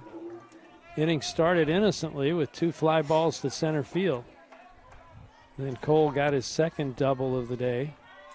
Second base hit for Victor. And now Herring reaches for the third time as he has singled, homered, and now walked. That's how the bases got loaded this inning, as O'Bannon wants to go out and say something to Snyder. It's a Throw fifth strikes. free pass. 5 free passes through 3 2/3. Not good recipe for success. That's true. Although still only trailing by 1. Well, But not out of this trouble yet. Yeah, we said Herring was a big out. He didn't get that, but he can redeem himself here if he can get Macias. Force plays all around. Breaking pitch does not come in over the plate. Tried the backdoor breaker. Doesn't get any easier as Schwellenbach is on deck. Macias the issue at hand here. Hard hit ball to center, tailing away from the center fielder. Not going to get there. Freeman returns it. 2 runs will score. 3 runs will score, and that is a 3 RBI double for Sergio Macias. And the coaching staff might have been more excited than anyone as soon as they waved Herring around from that third base coach, jumping up and down over towards that third base dugout. That ball off the lefty, slicing away from Freeman. And again, I think the wind might have helped it as well. And with 2 outs, you can just take off running on contact. Exactly what Herring did. He scores relatively easily all the way from first. Yeah, it was hard hit and had the tail on it. Made it tough for Freeman to get to it. He thought he may have had a chance at it, but as it got deeper, you could tell he wasn't going to catch up with that. Schwellenbach swinging a miss here, strike 1. Now Snyder has to refocus and stop the bleeding right here. Strike there, fastball right down the gut. No balls, 2 strikes. And with our spot right here in the press box, you could really see that ball tailing away. Yeah.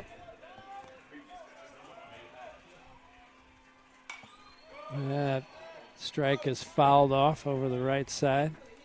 Schwellenbach grounded into a double play to end the first inning and flied to right in the third.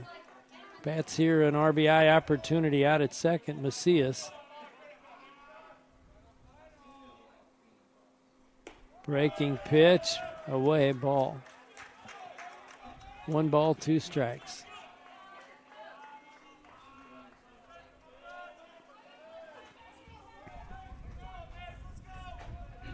Shortstop Zush back on that outfield turf. Swing and a miss there, and Schwellenbach fooled on that pitch, but they do score 3, extend their lead to 5-1. 3 runs that inning on 3 hits, a couple of doubles included in there, no errors. 1 left on base, a 5-1 lead for our Central Methodist Eagles. And James O'Sullivan will bring you inning number 5 when we return. At last, an approach to teaching and learning that connects the traditional classroom to the real world at Central Methodist University.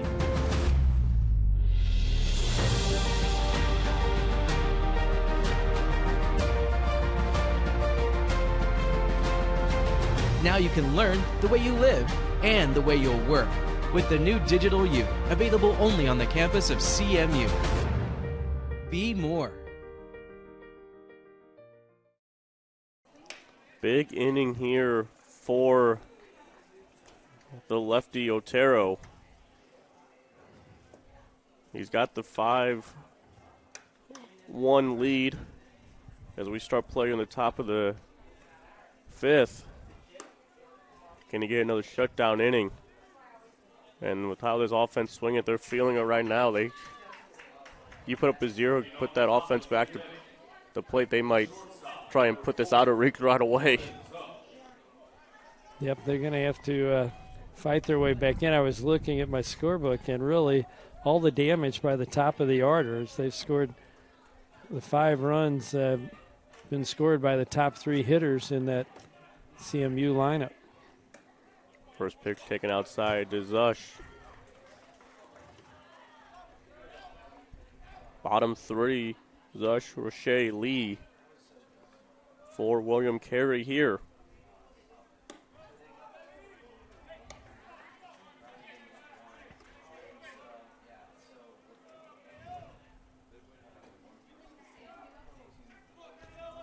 Zush doubled in the only run back in the 2nd inning.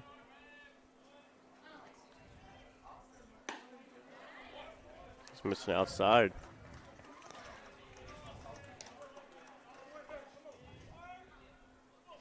Now we do have some activity down in the CMU bullpen.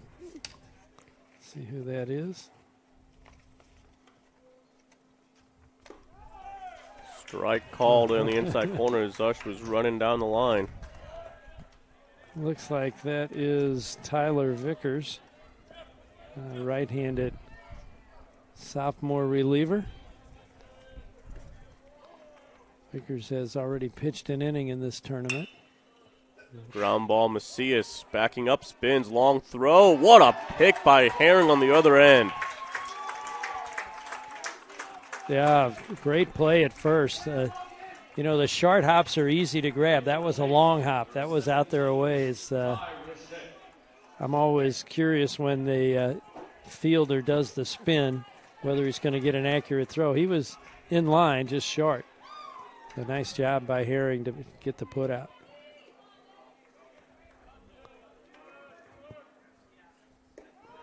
Breaking ball just missed on the inside corner to Roche.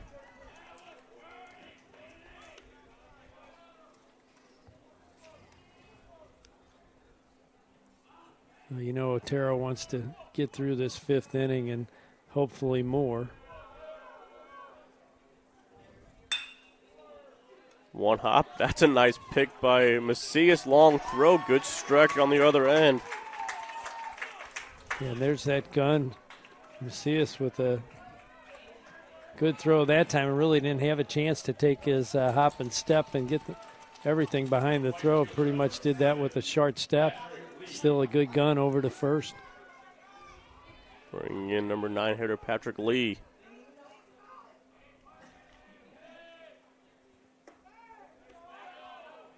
Missed inside in the first one.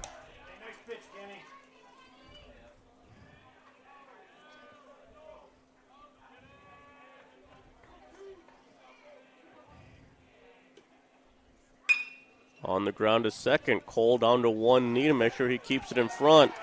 Quick 1-2-3 inning there for Otero. 3 ground ball outs. He's through 5. First time he's gone through 5 like in his last 4 outings. He's pitching well in this one. We go to the bottom of the 5th. It's 5-1 Central Methodist. They're coming to bat. How do you make traditional education more effective for today's job market? You transform it at Central Methodist University.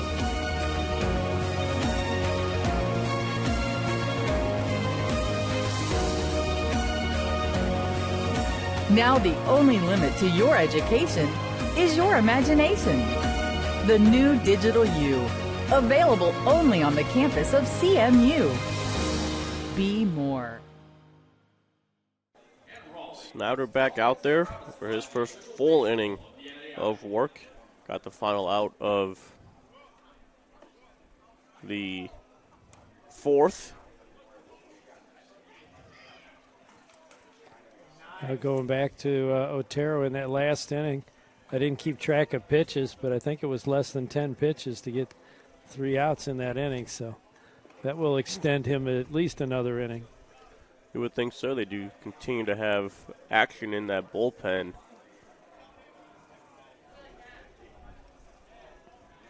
And obviously, we don't know what their schedule looks like for the World Series if they were to advance. I mean, the date says the 21st is when that starts, but they might not actually play until Saturday. You would think you want to save the relievers as much as possible. With Otero starting this game, you're not going to turn back around to him anytime soon. Right. So why not just use him as long as possible, as long as he still puts up zeros. First pitch to McDonald, taken for a strike.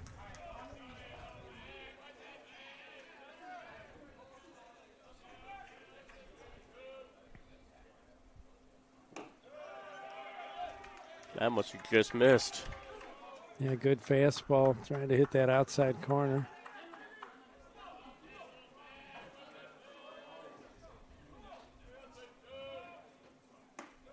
That catches the corner for a called strike.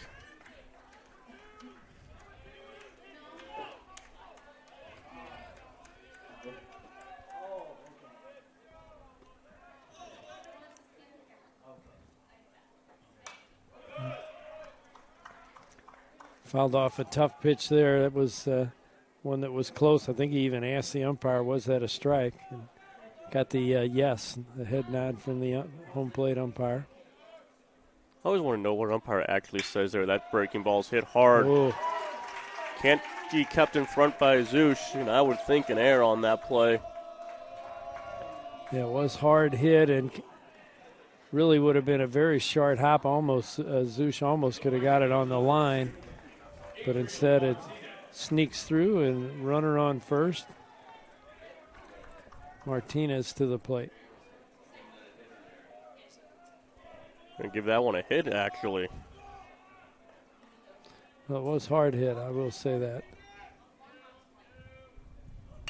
Scoring a bunt, puts it down. Perfect bunt by Martinez. That one can't be fielded cleanly. That's got to be an error.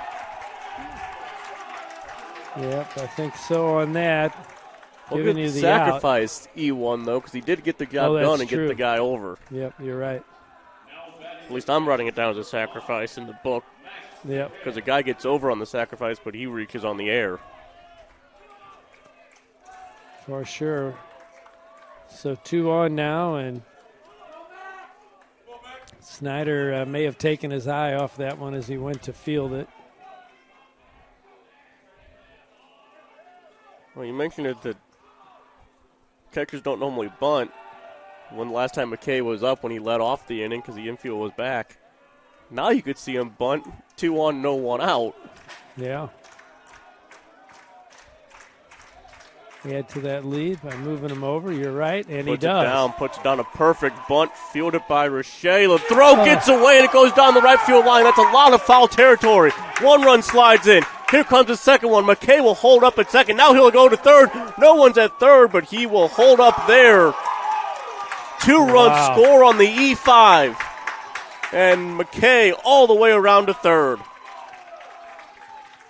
Yeah, that got away quickly here with hard hit ball to Shart, the sacrifice bunt that was dropped by Snyder, and now this thrown away by Roche, and all of a sudden 2 runs are in, runner at third, and we're going to get pitching visit just to slow things down, I think, mainly slow things down, and yeah. There is a man running down to that bullpen. I think that might be Chris Williams running down to the pen.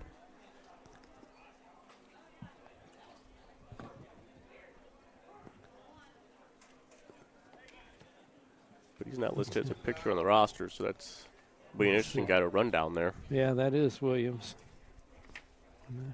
And I do want to give credit to Stinson, the left fielder, who came in, and actually there was a throw to third, but no third baseman because Roche was all the way in by home plate when he fielded and threw the ball on the bunt.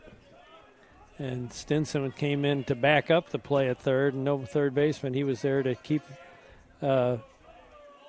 McKay from coming all the way around on a bunt. Well, McKay wasn't going to go to third. Then he realized no one was at third, so he Right. could easily get there. And they always say, no matter where the ball is, there's always a spot for you on the field as a defender. That ball off the mound, bobbled, fielded nicely. Nice play by Johnson at second. It holds the runner at third. Why? No reason to run on contact when you've got the 7-1 lead. Yeah, and he did. Johnson kind of bobbled it out of his glove, but went right to his free hand, able to make the out with the infield in here, trying to cut down this 8th run from third base. How Cole swinging the bat today? I don't want to be in. Yeah, good thinking. Although nothing's come close to being in the infield. 2 doubles and a long fly that was a great catch by Stinson to start the game. Could have had 3 doubles.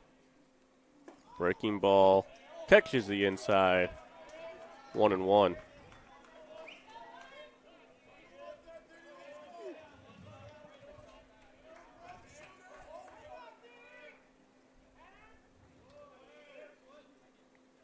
Breaking ball hit in the air. Stinson coming in.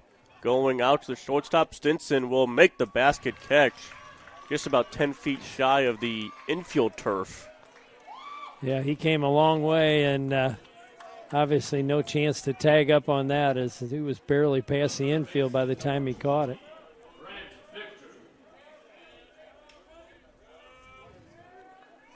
Brings in Grant Victor. 2 outs. Infield can go back to regular defensive alignment. Breaking ball, Bannon keeps it in front. We've seen some good catching here in this regional. There was only a few pitches yesterday in the 3 games that I saw that got by. And obviously you're not going to get this far in the season without having a good backstop. That's for sure. Yeah, that's big plays here.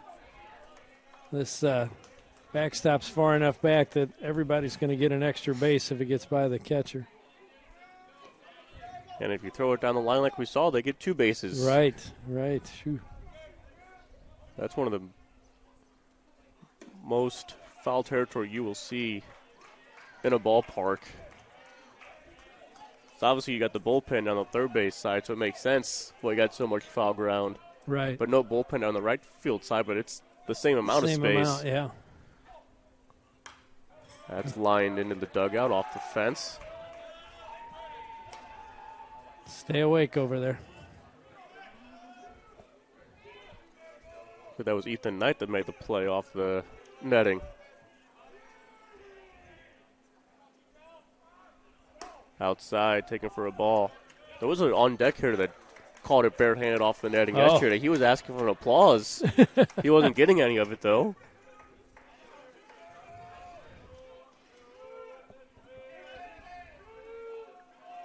Two-strike pitch coming here to Victor. Breaking ball. Called a ball.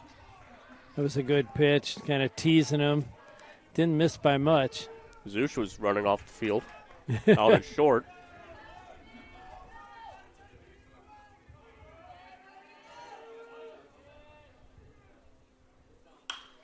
That's fouled away again. Run out of baseballs here, a lot of foul balls. Well, umpires signaled over to that third base dugout. He needs more.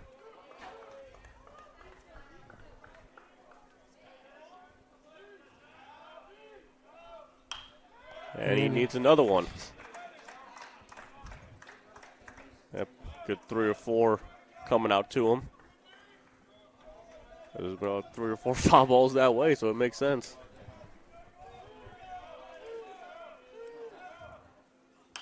Another one. Yeah. Boy, if you're Snyder, you're getting a little frustrated. You're throwing strikes, can't sneak it by him, and he won't hit it in play for your fielders to get the out. And O'Bannon trying to figure out what to call here to get it by him. Fouled away again. This one might stay in play, but it will get onto the concourse. One of the better at-bats that we have seen.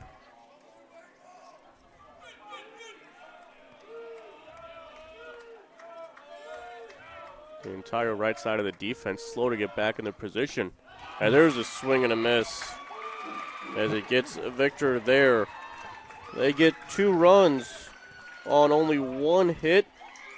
1 left on base, 2 errors committed in that inning as well. It's 7-1 as we head to the 6th on the Central Methodist Digital Network.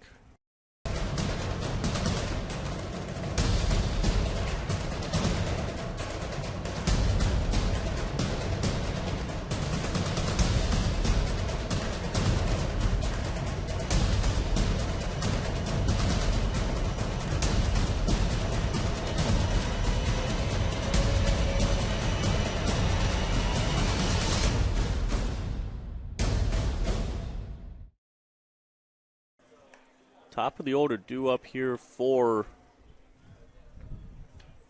the Crusaders, and they need some offense here in this inning.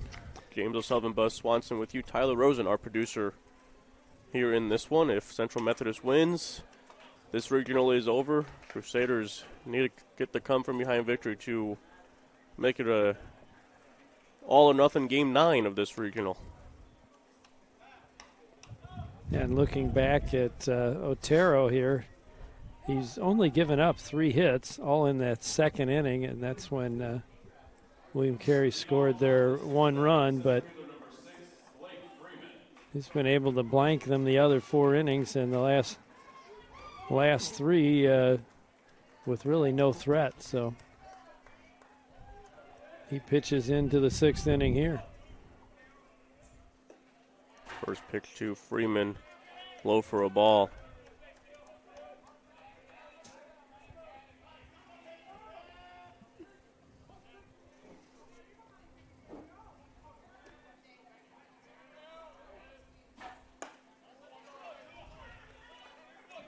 Two and 0 on Freeman. Grounded to short and flied out to left field. You know, it's odd. Freeman, the lefty, has the little extra protector on his helmet on the back part. Yeah, you're right. I thought, oh, maybe switch hitter, because we saw him hit lefty yesterday, and he just used the same helmet, double your flap, so why not? But lefty here. As he fights that one off and bloops it fair down the left field line into the corner. Bobble there for a second, not going to matter. Freeman in there standing with a double. Wow, McDonald out there and left. Had he not bobbled it, he may have gotten him at second base. That was a quick bobble and a strong arm to get it down there to him. Surprising that he did not slide into second with how close that was. I think he saw the bobble and figured he was going to be in there easily, but not expecting that strong a throw.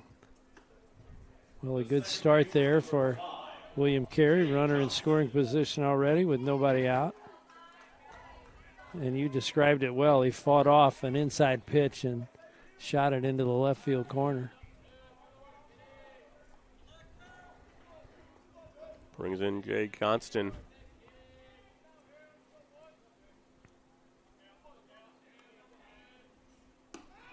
Strike on the outside. Johnson's hit the ball to short twice, thrown out in the first inning and reached on the air by shortstop Macias in the third.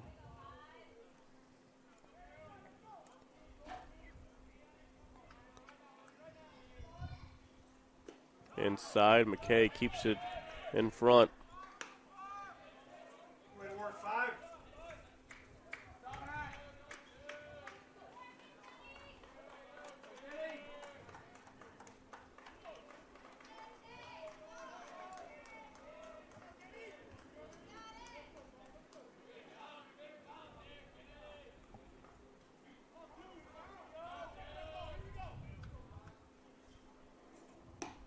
Outside.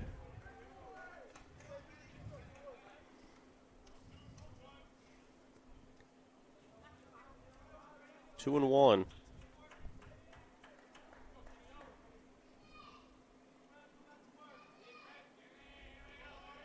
Yeah, with the 7-1 lead, if you're Otero, you really Got to get the ball over the plate, make them put it in play, trust your fielders to get the outs.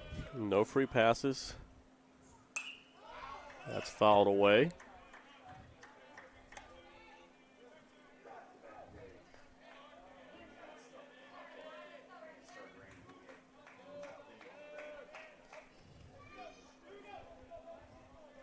We have a few clouds coming in here, but still no threat of rain today.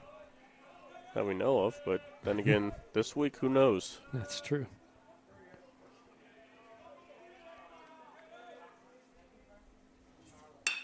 On the ground, Macias dives, can't keep it in front, but because it was hit in front of Freeman, he had to hold up, so he can only get to third. Back-to-back hits here, and William Carey has something going. And just smart base running, especially when you're down by 6. Don't take a chance to get thrown out at third or home. Especially with how far Macias had to go diving. If he would keep that in front with Freeman going, the only play he would have to make to even possibly get an out would go to third. Right. So definitely don't want to take that chance. Well, they set the table for the middle of the order here. See if Dieter and Stinson can provide some power. Well, Dieter has the power. We know that.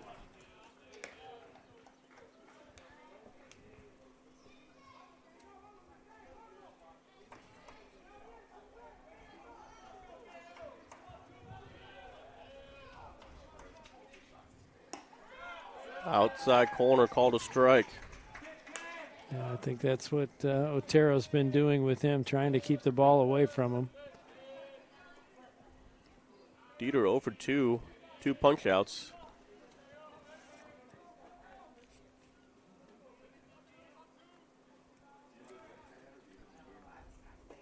Good pick there. 2 strikes again on Sloan Dieter. Yeah, Dieter's got to get a little defensive here and protect that plate.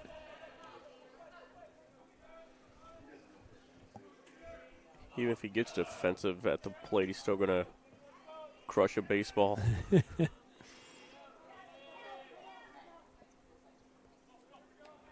Timeout called, something in his eyes there.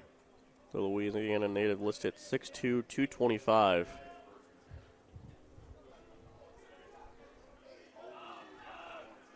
Brings the heat on the mound, brings the lumber at the plate.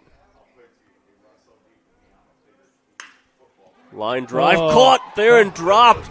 Not caught as it was dropped by Cole. The out will not be recorded at second. Wow. RBI single in the book for Dieter.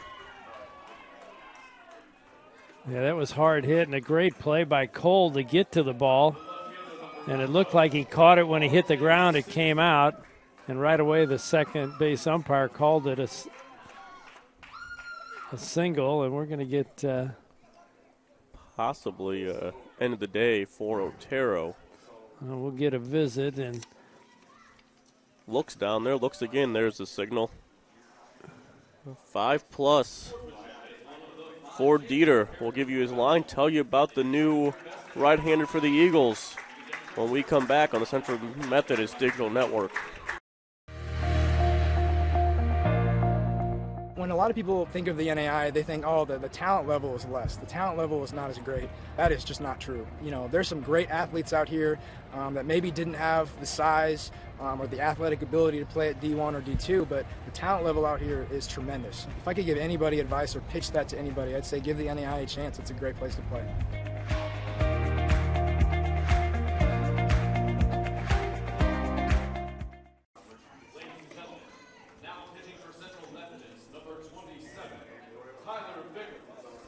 The new right-hander, the North Carolina native 6'3" sophomore Tyler Vickers.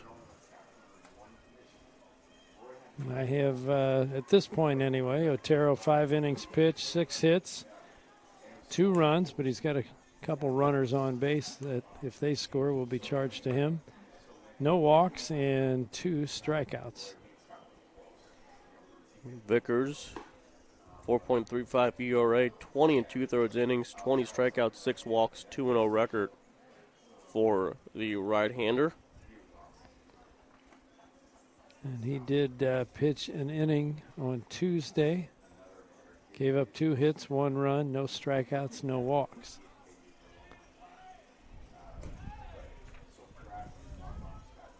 Seven to 2 the score. Central Methodist got 2 in the second, 3 in the fourth, 2 more in the fifth, and William Carey with 1 in the second and 1 so far here in the sixth, as they have 2 on, 1 out for the number 4 hitter in the lineup, R.J. Stinson.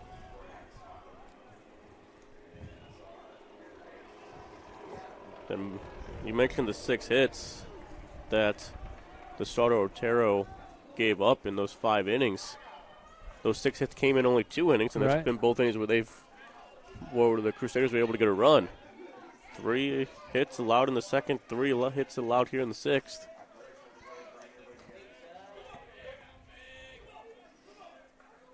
Nobody out, 2 on.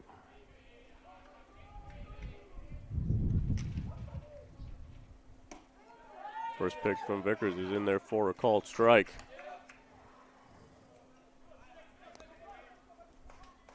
Stinson singled and scored back in the second and grounded to Shart in the fourth.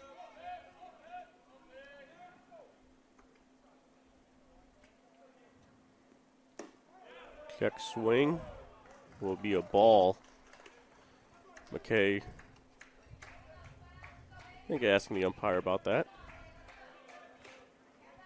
But no appeal.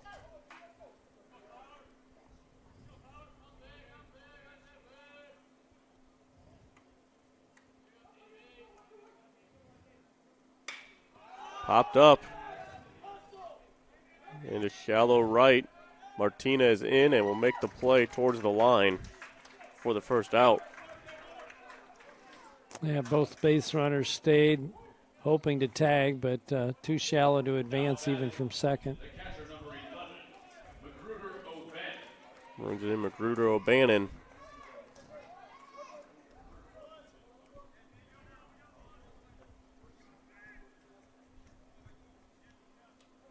O'Bannon 1 for 2, had a single in the second inning and grounded to third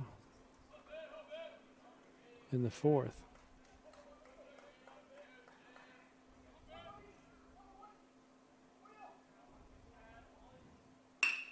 Grounds the ball to second here. Cole, Macias, on to Herring. Double play. Got the ground ball, and they turned it 4-6-3. 3 hits, a run. Man left on base in that inning. 7-2 as we head to the bottom of the sixth.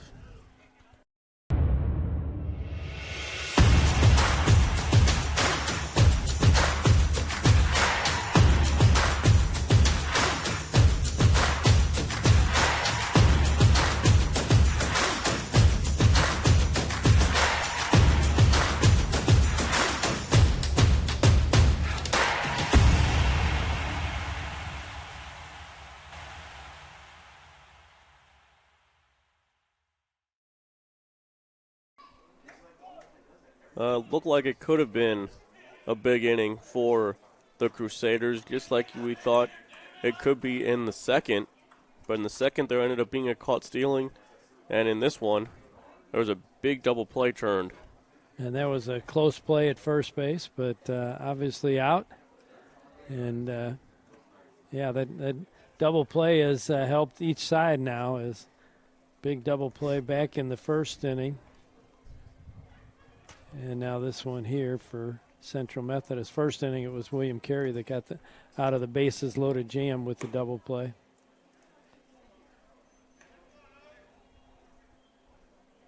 And O'Bannon, the one that grounded into it, going to take him a while to get all the equipment on and get out there ready to catch. As it will be, once again, Snyder to throw as he came in relief back in the fourth. As he's allowed 3 runs in his inning and a third.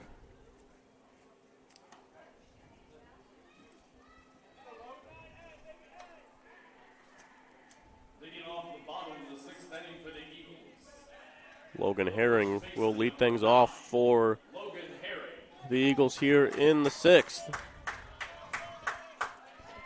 Herring's had a good day, 2 for 2, a single, a home run, a walk. He scored 2 runs, driven in 2.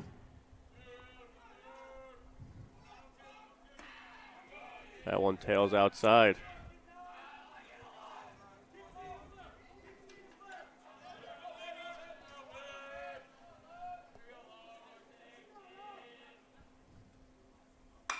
That one hit well into right field. He puts his head down. He's running, and it is going to fall shy of the wall. I think he thought he got it, and I thought he had too, the way it jumped off the bat, but nothing but a fly out to Lee out in right field. He didn't have necessarily the same reaction of the home run he hit earlier. That one was a no-doubter. This one he might have thought he had a chance, but he put his head down right away, so I'm not sure if he knew he got it or if he knew he just missed it. Just a long out. About 322 feet.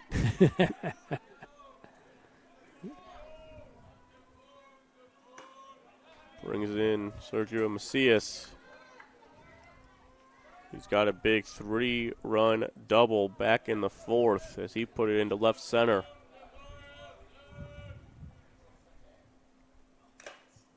Ooh, off the mask of our umpire, and he goes down.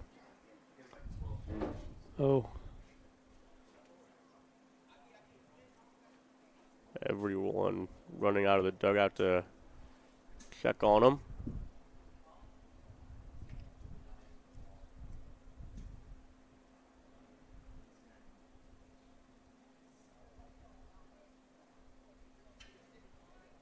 As he gets back to his feet, he does wear the helmet underneath the mask. Yeah, that you wonder about that. That hit him. Looked like right at the top of the mask or with the helmet there, but the way he went down.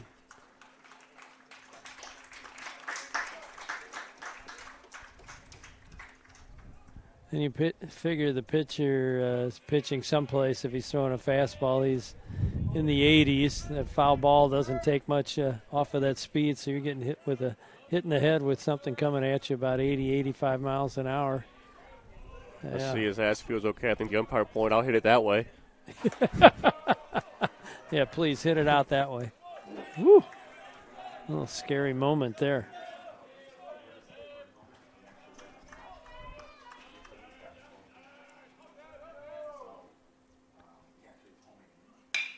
That one hit well, but a line drive right to Johnston. Yeah, Macias, the balls he's hit them hard, that's for sure. And only the second ball he's put in play.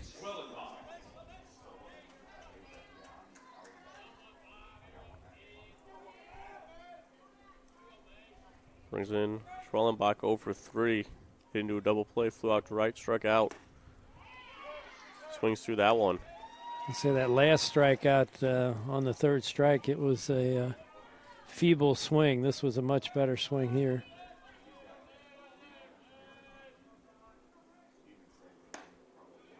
Strike 2. Snyder with some pretty good steam on that fastball. He's pounding the strike zone this inning. You're right. Strike 3 called. Wow. Hopefully it was called strike 3. The entire team was off the field by the time that was actually punched out. A 1-2-3 inning, good inning for Snyder. Quick inning, exactly what they needed. They need to get the bats going. They're down 7-2 as we head to the 7th. Buzz will tell you about it next.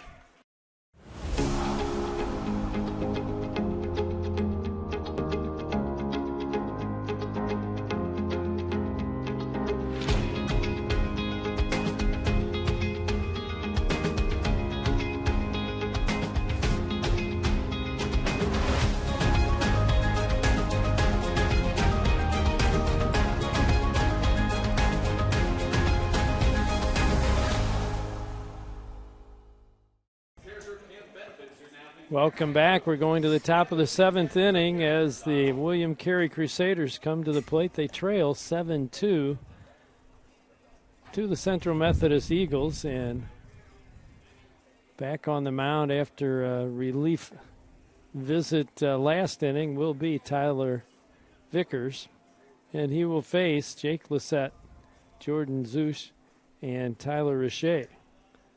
The PA announcer was just talking about the Champions of Character, which is a program in the NAIA, and it's a great program. I was able to see some presentations on that program. It's a lot about sportsmanship and character throughout the sports, which they really encourage here at the NAIA. And right now, Crusaders looking to get some traffic on the bases. Looks like they had something going last inning. They did score a run, but a double play took them out of what could have been a big inning. First pitch here is low and in, ball 1.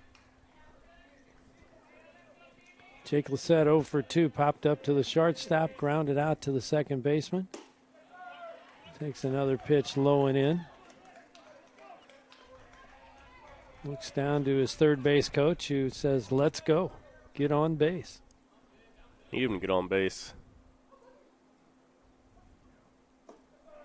And third pitch in about the same spot as Vickers not missing by much. And when you do miss, you like to miss low, which he is.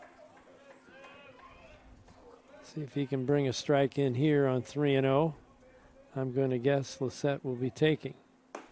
He is, strike 1.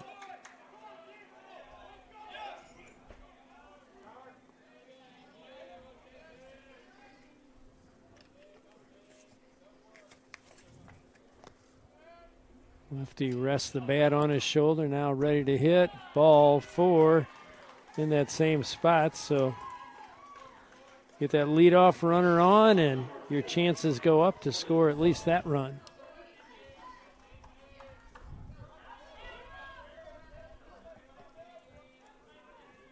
In steps the junior shortstop, Jordan Zush, who is 1 for 2, had a double in the second inning, grounded out to short to start the 5th. That slider outside, ball.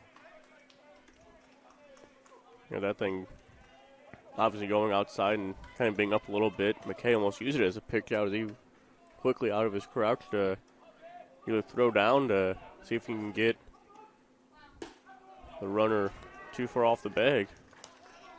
Well, Vickers has some pretty good heat on the pitch, but can't find the plate right now. And infield comes together, and here comes Coach out of the dugout. He'll make a mound visit. That's all it is. Not expecting them to go to the bullpen here. They do have a right-hander up, however.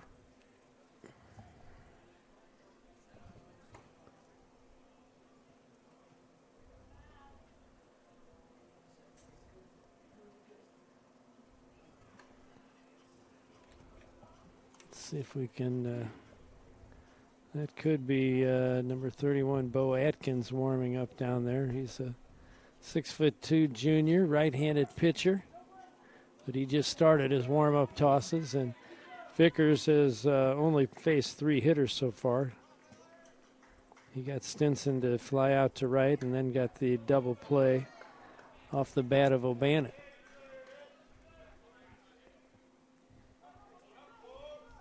Two balls, no strikes. If it is Atkins, we did see him throw yesterday in their one game against William Carey, which they won 6-4. And low and away again. Very consistent. If he could get that pitch up and in a little bit, he'll be throwing strikes over the outside corner at the knees. There it is. 3-1. Central taking CMU all the got way. Yeah. wins against McPherson on, I guess, day 2 when they were finally able to get a game in, then got their win yesterday morning against William Carey. 2-0 so far in this regional.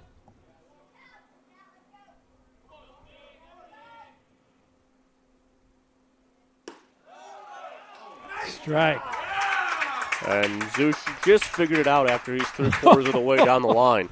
And you know the umpire doesn't like that. Zush, 3/4 of the way down the line before he turns around and comes back.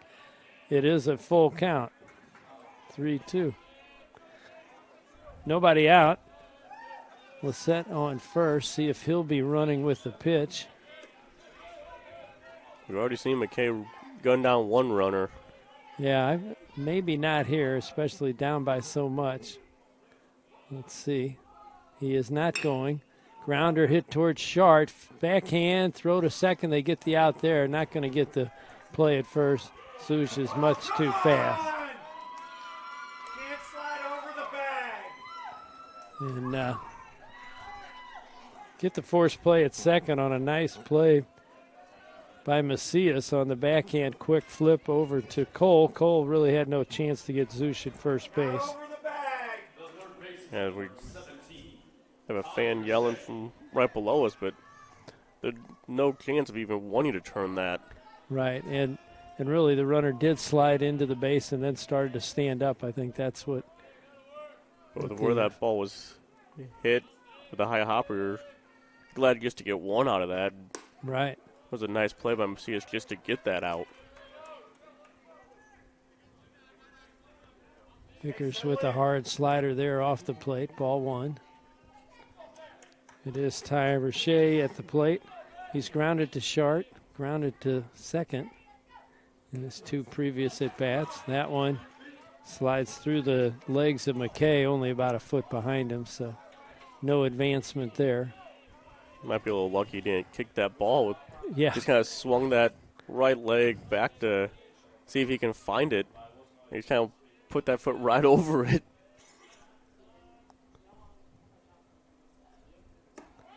There's the strike there, fastball. 2 balls, 1 strike. Patrick Lee on deck. Zush on at first base after the fielder's choice. Swing and a miss. Took a little bit off of that one. Did good pick there from Vickers. Yeah, with that changeup, you like it to be down in the zone, and if they do hit it, they usually dribble it into the ground. And that swing was definitely out in front of that pitch. 2-2. Fly into right center. It's curving back toward the right fielder. That is Martinez with the grab, and Zush went halfway, now returns to first base. 2 down. Yeah, coming off the bat of the right hand, that's natural slice goes right into the right fielder's glove on that one. Going to tail away from the center fielder, and if it was down the line, it'd be tailing away from the right fielder, but going into right center, it was tailing right back to him. And Patrick Lee to the plate. He's flied out to center, grounded out to second in his 2 previous at-bats. Zush with a good lead at first base. Not going, and a foul straight back into the screen.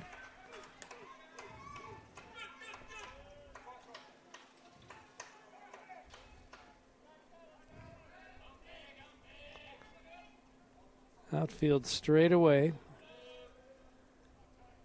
Infielders are deep. They are holding Zush on at first base. That one up and in, fastball.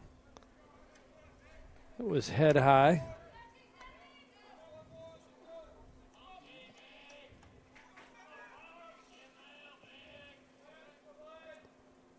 We're in the 7th year, a 7-2 lead for Central Methodist. Grounder towards third, it's foul. And we've seen, especially Victor kind of playing back, taking the high hop as much as he can. On that one, you wonder if he actually would have been aggressive in charging it if he could have gotten to that ball before it went foul.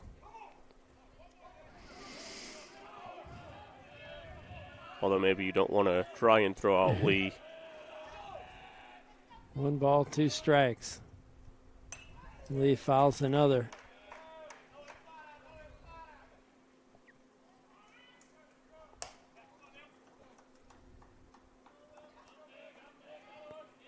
Tyler Vickers on the hill. He came in the 6th, pitches here into the 7th. This is the 6th batter that he's facing. Walked one. The others have all been outs. Low 2-2.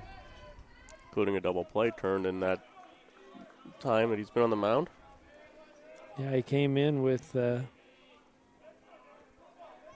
2 on, nobody out.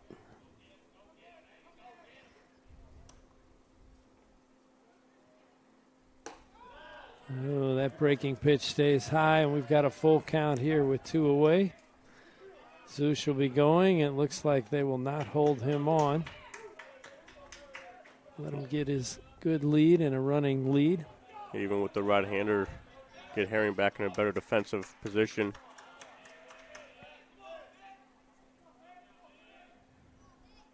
There he goes, grounder towards third. That one is fair. The scoop and throw, wow. Nice play there. Victor to Herring, and Victor has made some tough plays down at third, and that might be the toughest of the group. We're going to go ahead and take a break here. We'll be right back on the Central Methodist Digital Network Power.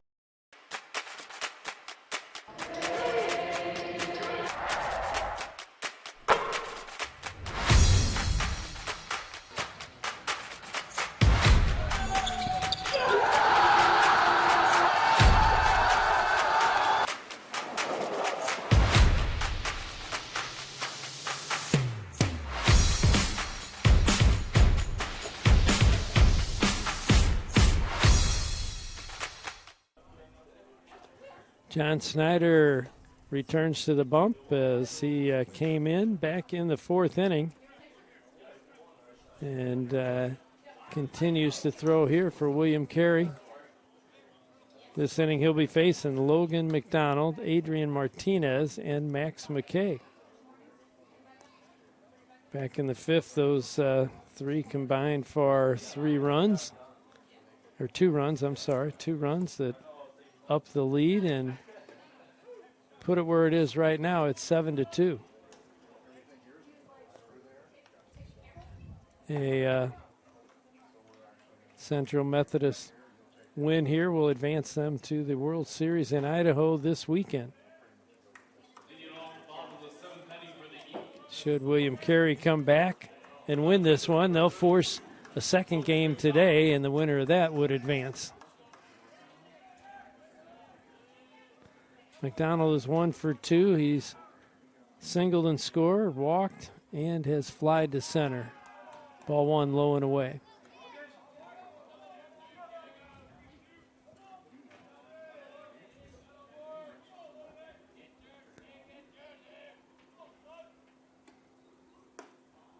That one is a strike over the outside corner.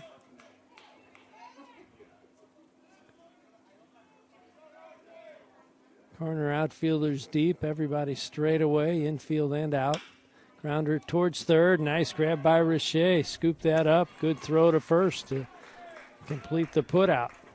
Nice play by Richey. Back-to-back plays have been good defensively made by our third baseman. The right fielder, number 2, Adrian Martinez. And Martinez stepped in. He struck out twice, but that was back against Connor Adams, and his last time up reached on an error as he was sacrifice bunting, and Schneider couldn't handle that one. First pitch is a ball. No change in the defensive alignment as they stay straight away. Fly into short right. Second baseman ranges out and makes a basket catch there. Good grab by Johnston for the second out. He's the only one that was going to get to that ball and just not hit hard enough for that one to carry out to Lee and right. And he got a good angle with where that one was hit slightly over the shoulder, but I think you practice that enough that it's semi-become routine for these middle infielders going towards the foul lines, making those plays. Yeah, that just comes about so often now. Yeah, you have to get that one. That You got to range out there, go out there till the right fielder calls you off. Just think everything that goes up out there is yours till you hear different. It's pretty much the same philosophy that a corner outfielder has going over working with the center fielder. Right. Continue going until you hear him calling you off.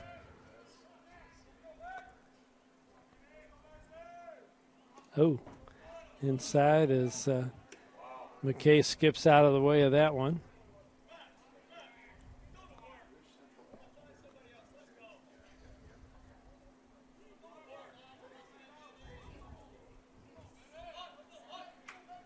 Two balls, no strikes. McKay will step back in, nobody on. There are 2 out, 2 quick outs in this inning.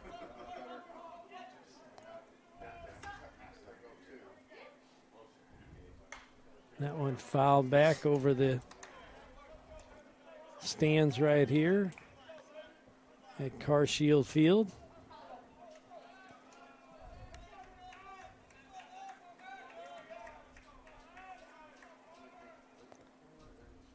Snyder delivers, fly down the left field line. That one's curving, and that's going to be out of play. Foul ball.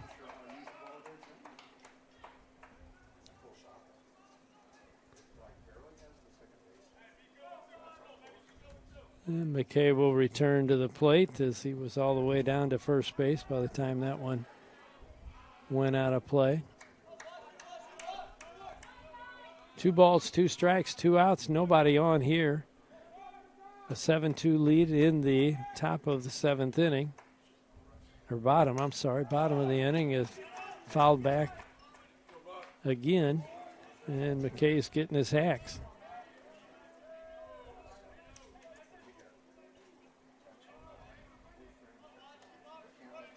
He had the sacrifice bunt triple last inning on the air by Richey.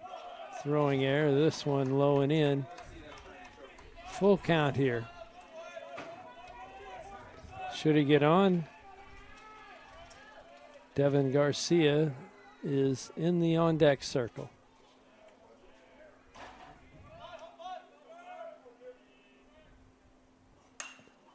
Popped up. Nope, not going to stay in play as catcher O'Bannon screams to Richey, out, out, out.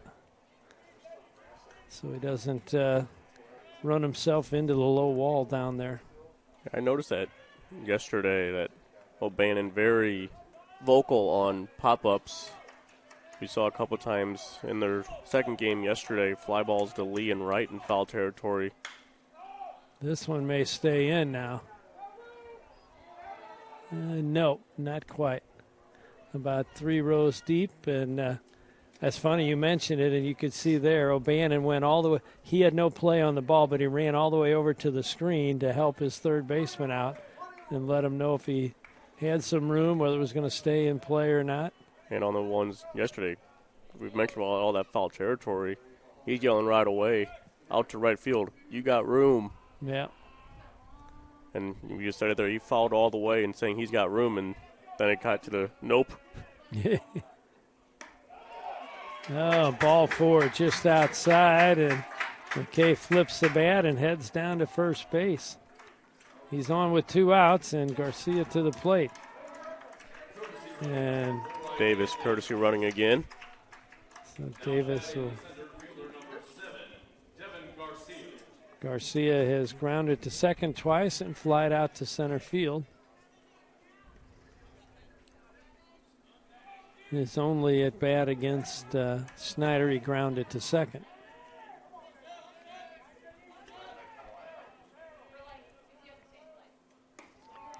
And a curveball outside, well outside. Isaiah Davis, the pinch runner, is a senior from Indianapolis, Indiana. The only spots in the order that have not been on base in this one is Garcia here, and then that number 5 hole with Schwellenbach. Everyone else has at least been on, even if it was just reaching on an error. And it's the top of the order, as we've said before, that's done pretty much all the damage. Swing and a miss. Fastball right down the middle, and Garcia couldn't center it. 5 of the 7 runs have been scored by the top 3 in the order. And all 5 RBIs that they have driven in from the top 4 are actually from 3-4 in the order, because the other 2 that scored were on the sacrifice bunt E5 triple. E5, yeah. And obviously no runs batted in there. 3-1. Fouled straight back. We've got a full count. And with 2 outs, that'll give Davis a chance to get the running start on the pitch. I said actually going to hold on Davis. We saw Herring stand behind. He does, and a swing and a miss to end the inning on the strikeout of Garcia. So there were no runs, no hits, no errors. 1 was left on base. They have now left 9 on base here, and we'll be back in a moment with James O'Sullivan bringing you the 8th inning. At last, an approach to teaching and learning that connects the traditional classroom to the real world at Central Methodist University.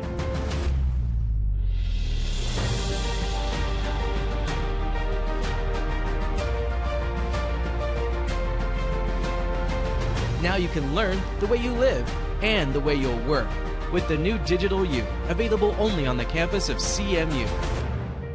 Be more.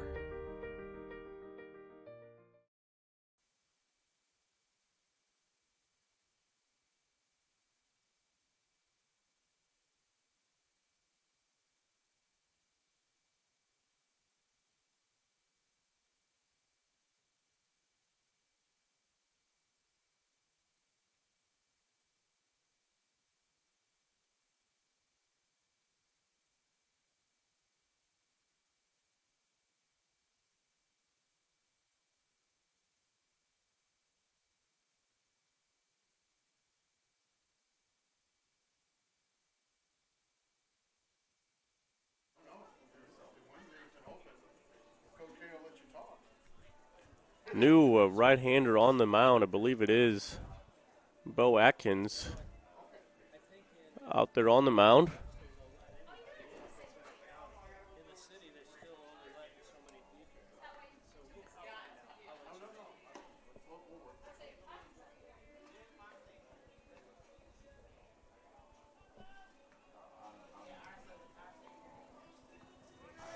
So Atkins will take over on the mound. It was an inning and 2/3, or actually 2 innings thrown from Vickers there. All zeros for him, just 1 walk. Brings in Atkins. See, do they go 2 guys to get the 6 outs, or do they let Atkins try and finish this one out himself? First pitch swinging into left, reaching and makes the play. Falling to the backside is McDonald out there in left. Had it all the way. McDonald got a little awkward there at the end. I think it was a little bit higher than he expected, but he got up and made a good grab. Bring in Jay Johnston.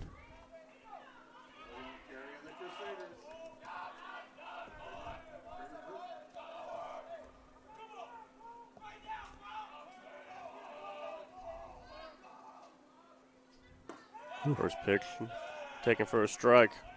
I can see if you're batting against Bo Atkins, it's tough to pick up this pitch. He's got a big high leg kick, and he's got arms and everything in the way to see that come out. And then he throws that. Check swing, but no swing. Kind of the old school with high over the head and the high leg kick. It's almost straight overhand, and that's it'll be interesting. I think that was a slider. If he tries a curveball, those will usually drop 12-6 for the overhanders. He's got good stuff. He's already seen it. 4 saves on the season, 26 strikeouts, 5 walks. 2.18 ERA, 20 and 2/3 innings coming into this tournament. That's more than one strikeout per inning. Yeah, that's a great ratio. Just getting a piece of it was Johnston.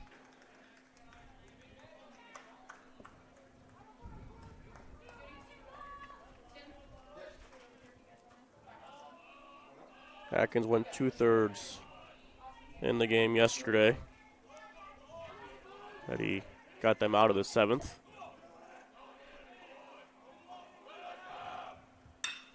On the ground, a short Cole charging Fields. Kind of sidearm throw to get the out. I was going to say that was pretty nonchalant. Once he knew he fielded it, he's like, okay, I got this. And, a little flip there. We can tell both Cole and Garcia, their second baseman and center fielders, both enjoy being on the field. That's for sure. They have a lot of fun out there. That's the way it ought to be. Both can run. Both good defensively. Breaking ball. Strike. He's got breaking balls with different speed. Change that speed on that breaking pitch, and that makes it even tougher on the batters. There's another one. Yeah, that one a little bit harder than the first. 0-2 on Sloan Dieter.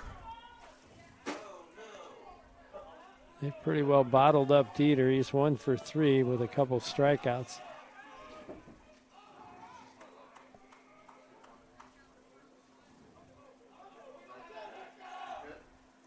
Another one, all breaking balls. He gets Dieter swinging. That's the third time Sloan Dieter has struck out in this ballgame. A perfect 8th inning. We go to the bottom half of the 8th. 7-2 Central Methodist.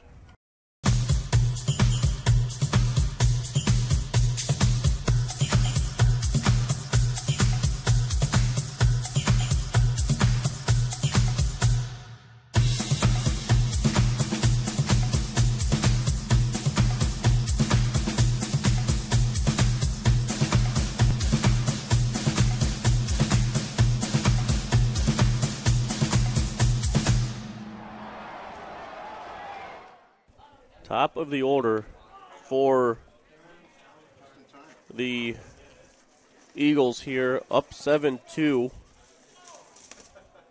They will look to add some insurance on the board before they head out defensively for the final 3 outs of, or at least what could be the final 3 outs of this O'Fallon Regional.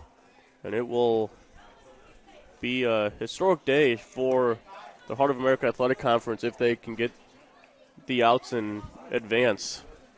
Okay, I'm going to throw this out there and you correct me because I'm not sure I got all this correct. But the last time a team, and actually they were not, at the time, were not in the Heart of America Conference, made the World Series was William Penn in 2004, but they were in a different conference at the time. Yeah, they did not join the Heart until 16 or 17. It's relatively new into that conference. Okay, so previously it was Culver Stockton in 1998. But yeah, I believe they might have gone 98, 99 going back, but even if it wasn't, late 90s for the last time 90s, a team that was in the Heart when they advanced to the World Series. And the first time was Missouri Valley, 1956. We want to get that in there for you. Oh, you got to get that in there for me.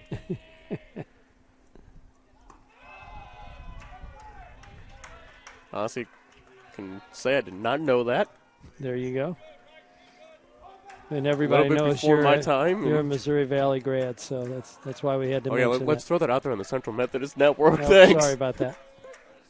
No, they don't mind that. Rivals, especially coming to certain sports. It's been fun doing these Central Methodist games here. This is a good ball club to watch. That's for sure. They can definitely make a run.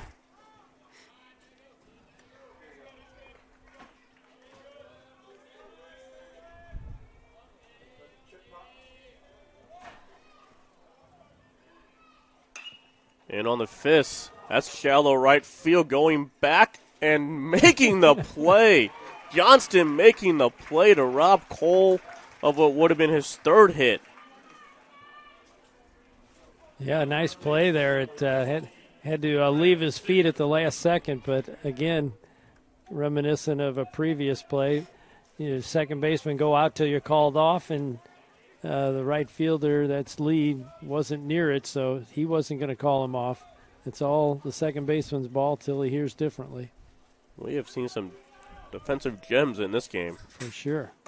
And on the hands, taken for a ball from Grant Victor. Singled in the first, sacrificed a bunt in the third. He walked and scored in the fourth. He struck out in the fifth. 1 for 2 officially in this ball game.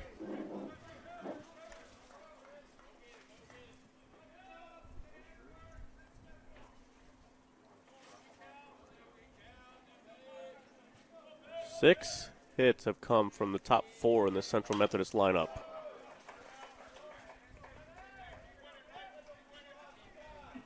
So 6 of the 8 hits from the top 4.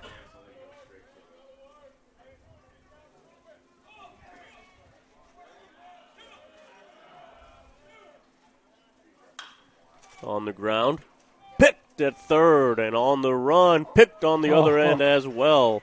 Richie Trulisette. Wow, and then might have had to look fancier than it probably had to be there, but the play was made nonetheless from them. And he did a nice job of charging a high hopper, because if he waited back on that one, he was not going to have a play at first base, and a really good scoop by Lissette over at first. It looks like Schneider, who's pitching into, this is his 5th inning. He came in the 4th, pitched in the 5th, 6th, 7th, and now in the 8th. He has 2 outs here. Let's see if he's coming out or not. I didn't see a signal. They do have, it looks like a left-hander warming up in the bullpen who is coming in. I believe 4 innings officially for Snyder. And I think this is Williams. You mentioned it before. He jogged on out there. And, yep.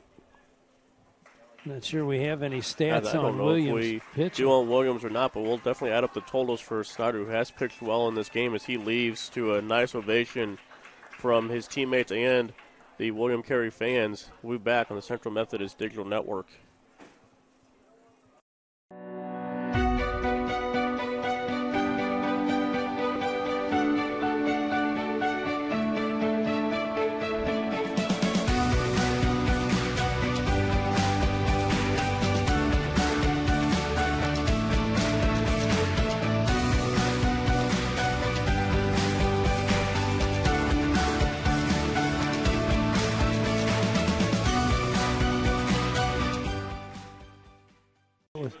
We are back here. It is number 9, Chris Williams. I do not have, or at least do not see. Well, I guess we do have an ERA of 9 in 1 inning pitched this season. 3 strikeouts, 2 walks. He struck out the side. Yeah, there you go. You might not like to see the 2 walks to come with it, the lefty. 2 hits given up for Snyder in his 4 innings. And only the 2 runs allowed as well. He did strike out. But those runs were unearned because that was the throw down into the right, the wild throw from third down into the right field corner. So, yeah. Struck out 4, walked 2. And very good outing out of the pen for Snyder.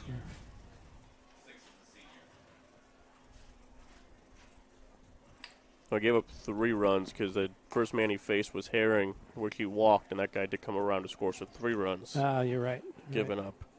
I had 6 written down with 4 to the starter Adams and 2 there. I was like, that does not add up to 7. Where's the 7th run? So it is Chris Williams here, seeing if he can get the final out of the 8th inning.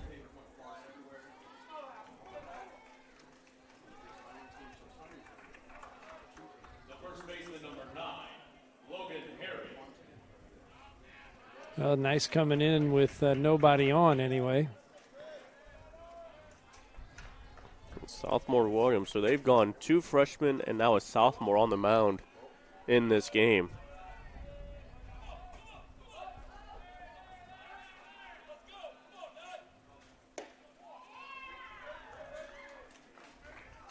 these are young arms that they will rely on for years to come at William Carey. Yeah, facing a tough hitter here in Herring. 0-2. Good fastball from William. Both those pitches fastballs.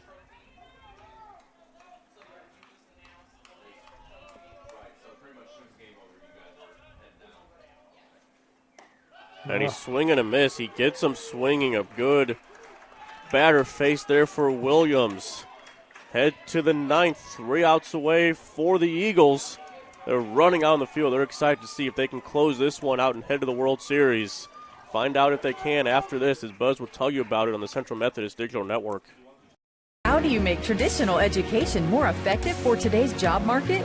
You transform it at Central Methodist University.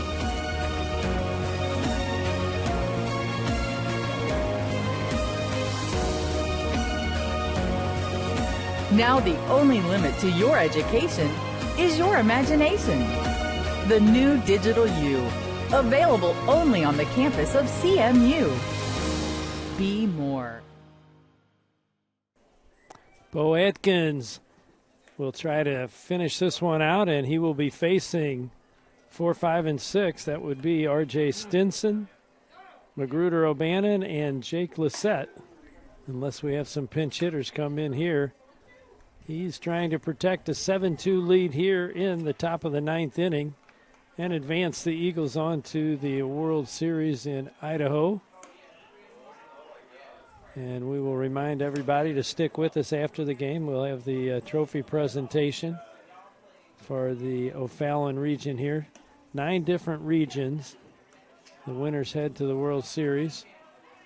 And that will start this weekend. Actually, some will play tomorrow. I think everything I was seeing with ads we were playing, all that, I think it said the 21st with the start date, which is tomorrow. Tomorrow, yeah. Unless there's some type of pre-World Series celebration type thing, so they add that as part of the date. Well, it's not over yet. The last 3 outs are, as they say, the hardest to get. Stinson up. He's 1 for 3 today. Singled and scored back in the 2nd inning. Takes that fastball for a strike. And it's his first time facing Bo Atkins. Atkins came in last inning to finish off the inning, and this one's low and away. Yeah, Atkins with a good 1-2-3 8th. The third pitcher used by the Eagles here.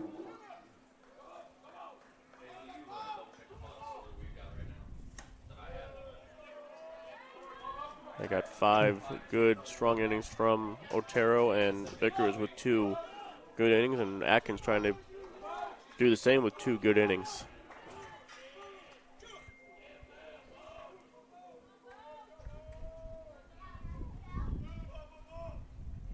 And that one inside, runs the count to 3-1, and Stinson trying to start things off by getting on base. He'll take the walk. Going to need a lot of base runners behind him, but he'd love to pass it on.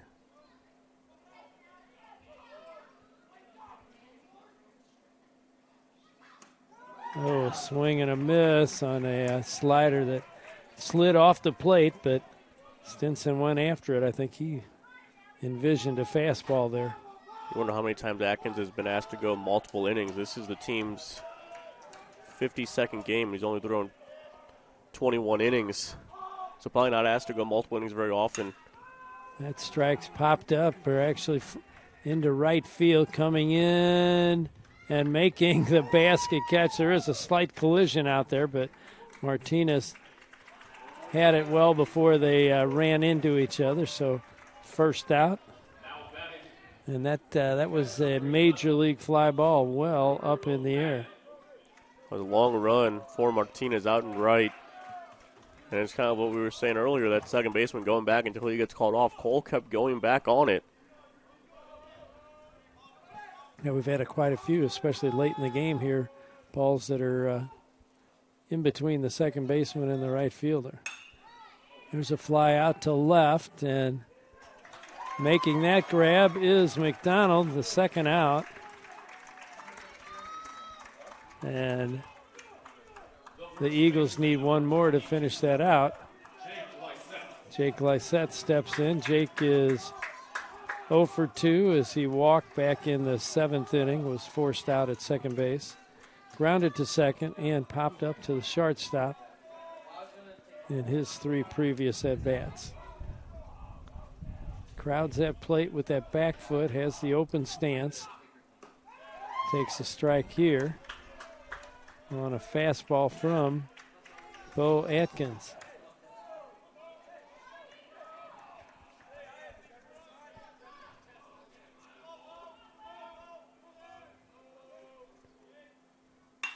Grounder to third, fielded cleanly by Vicker. Throw to first, long stretch.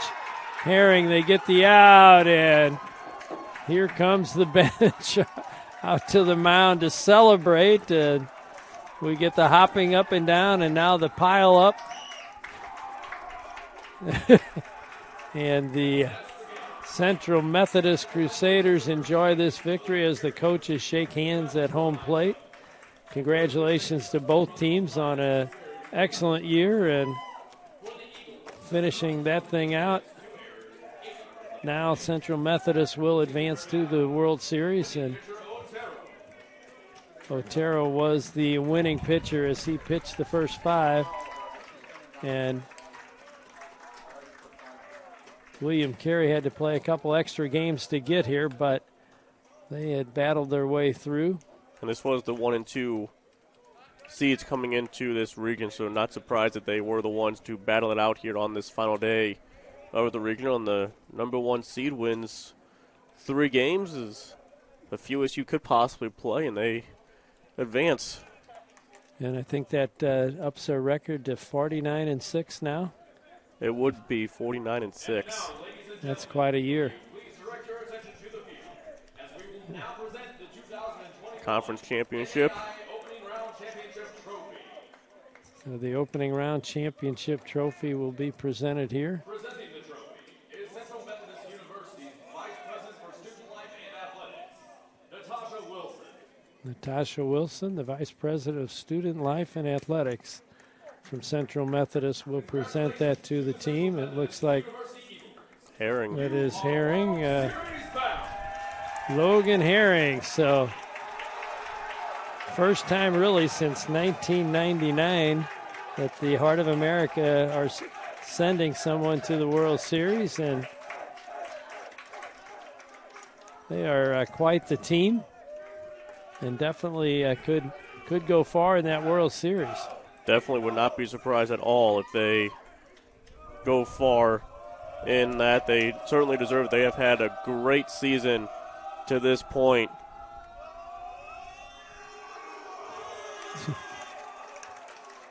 They have the bracket out there that they're holding up, and the trophy. A lot of hugs after the bouncing and the pile on.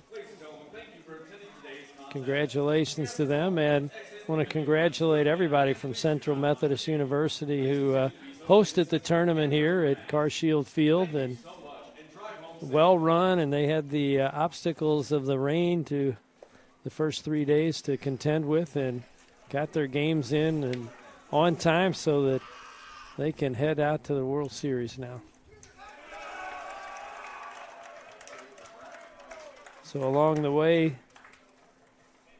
they defeated McPherson and then William Carey twice, actually, to win that. You deserve it, beating the number 2 team twice, 6-4 and that's 7-2. Right. And really, William Carey had a longer run to go and used a lot of pitchers, but they acquitted themselves very well. The pitchers today, young guys, 2 sophomores, or 2 freshmen and a sophomore that they put on the mound here in a must-win game. Just didn't work out for them, but they struggled in a couple innings, but for the most part, pitched very well. Agreed, yeah. Yeah, it was a well-pitched game on both sides, really. They had a couple errors that gave them some runs, and that gave them runs 6 and 7, but some really good hitting by the top of the order, especially for Central Methodist. Scored their first 5 runs in the first 4 innings. A home run by Logan Herring and a couple of doubles by Deshaun Cole in there. Big double by Sergio Macias drove in 3, so that was pretty much the game at that point, 5-2, and they were never headed from that point on. So absolutely great ball game, great regional. We were glad to be part of it here on the Central Methodist Digital Network. My partner, Buzz Swanson, our producer, Tyler Rosen today, everyone that was out being part of it here this week. I'm James O'Sullivan signing off. Congratulations to CMU going to the World Series.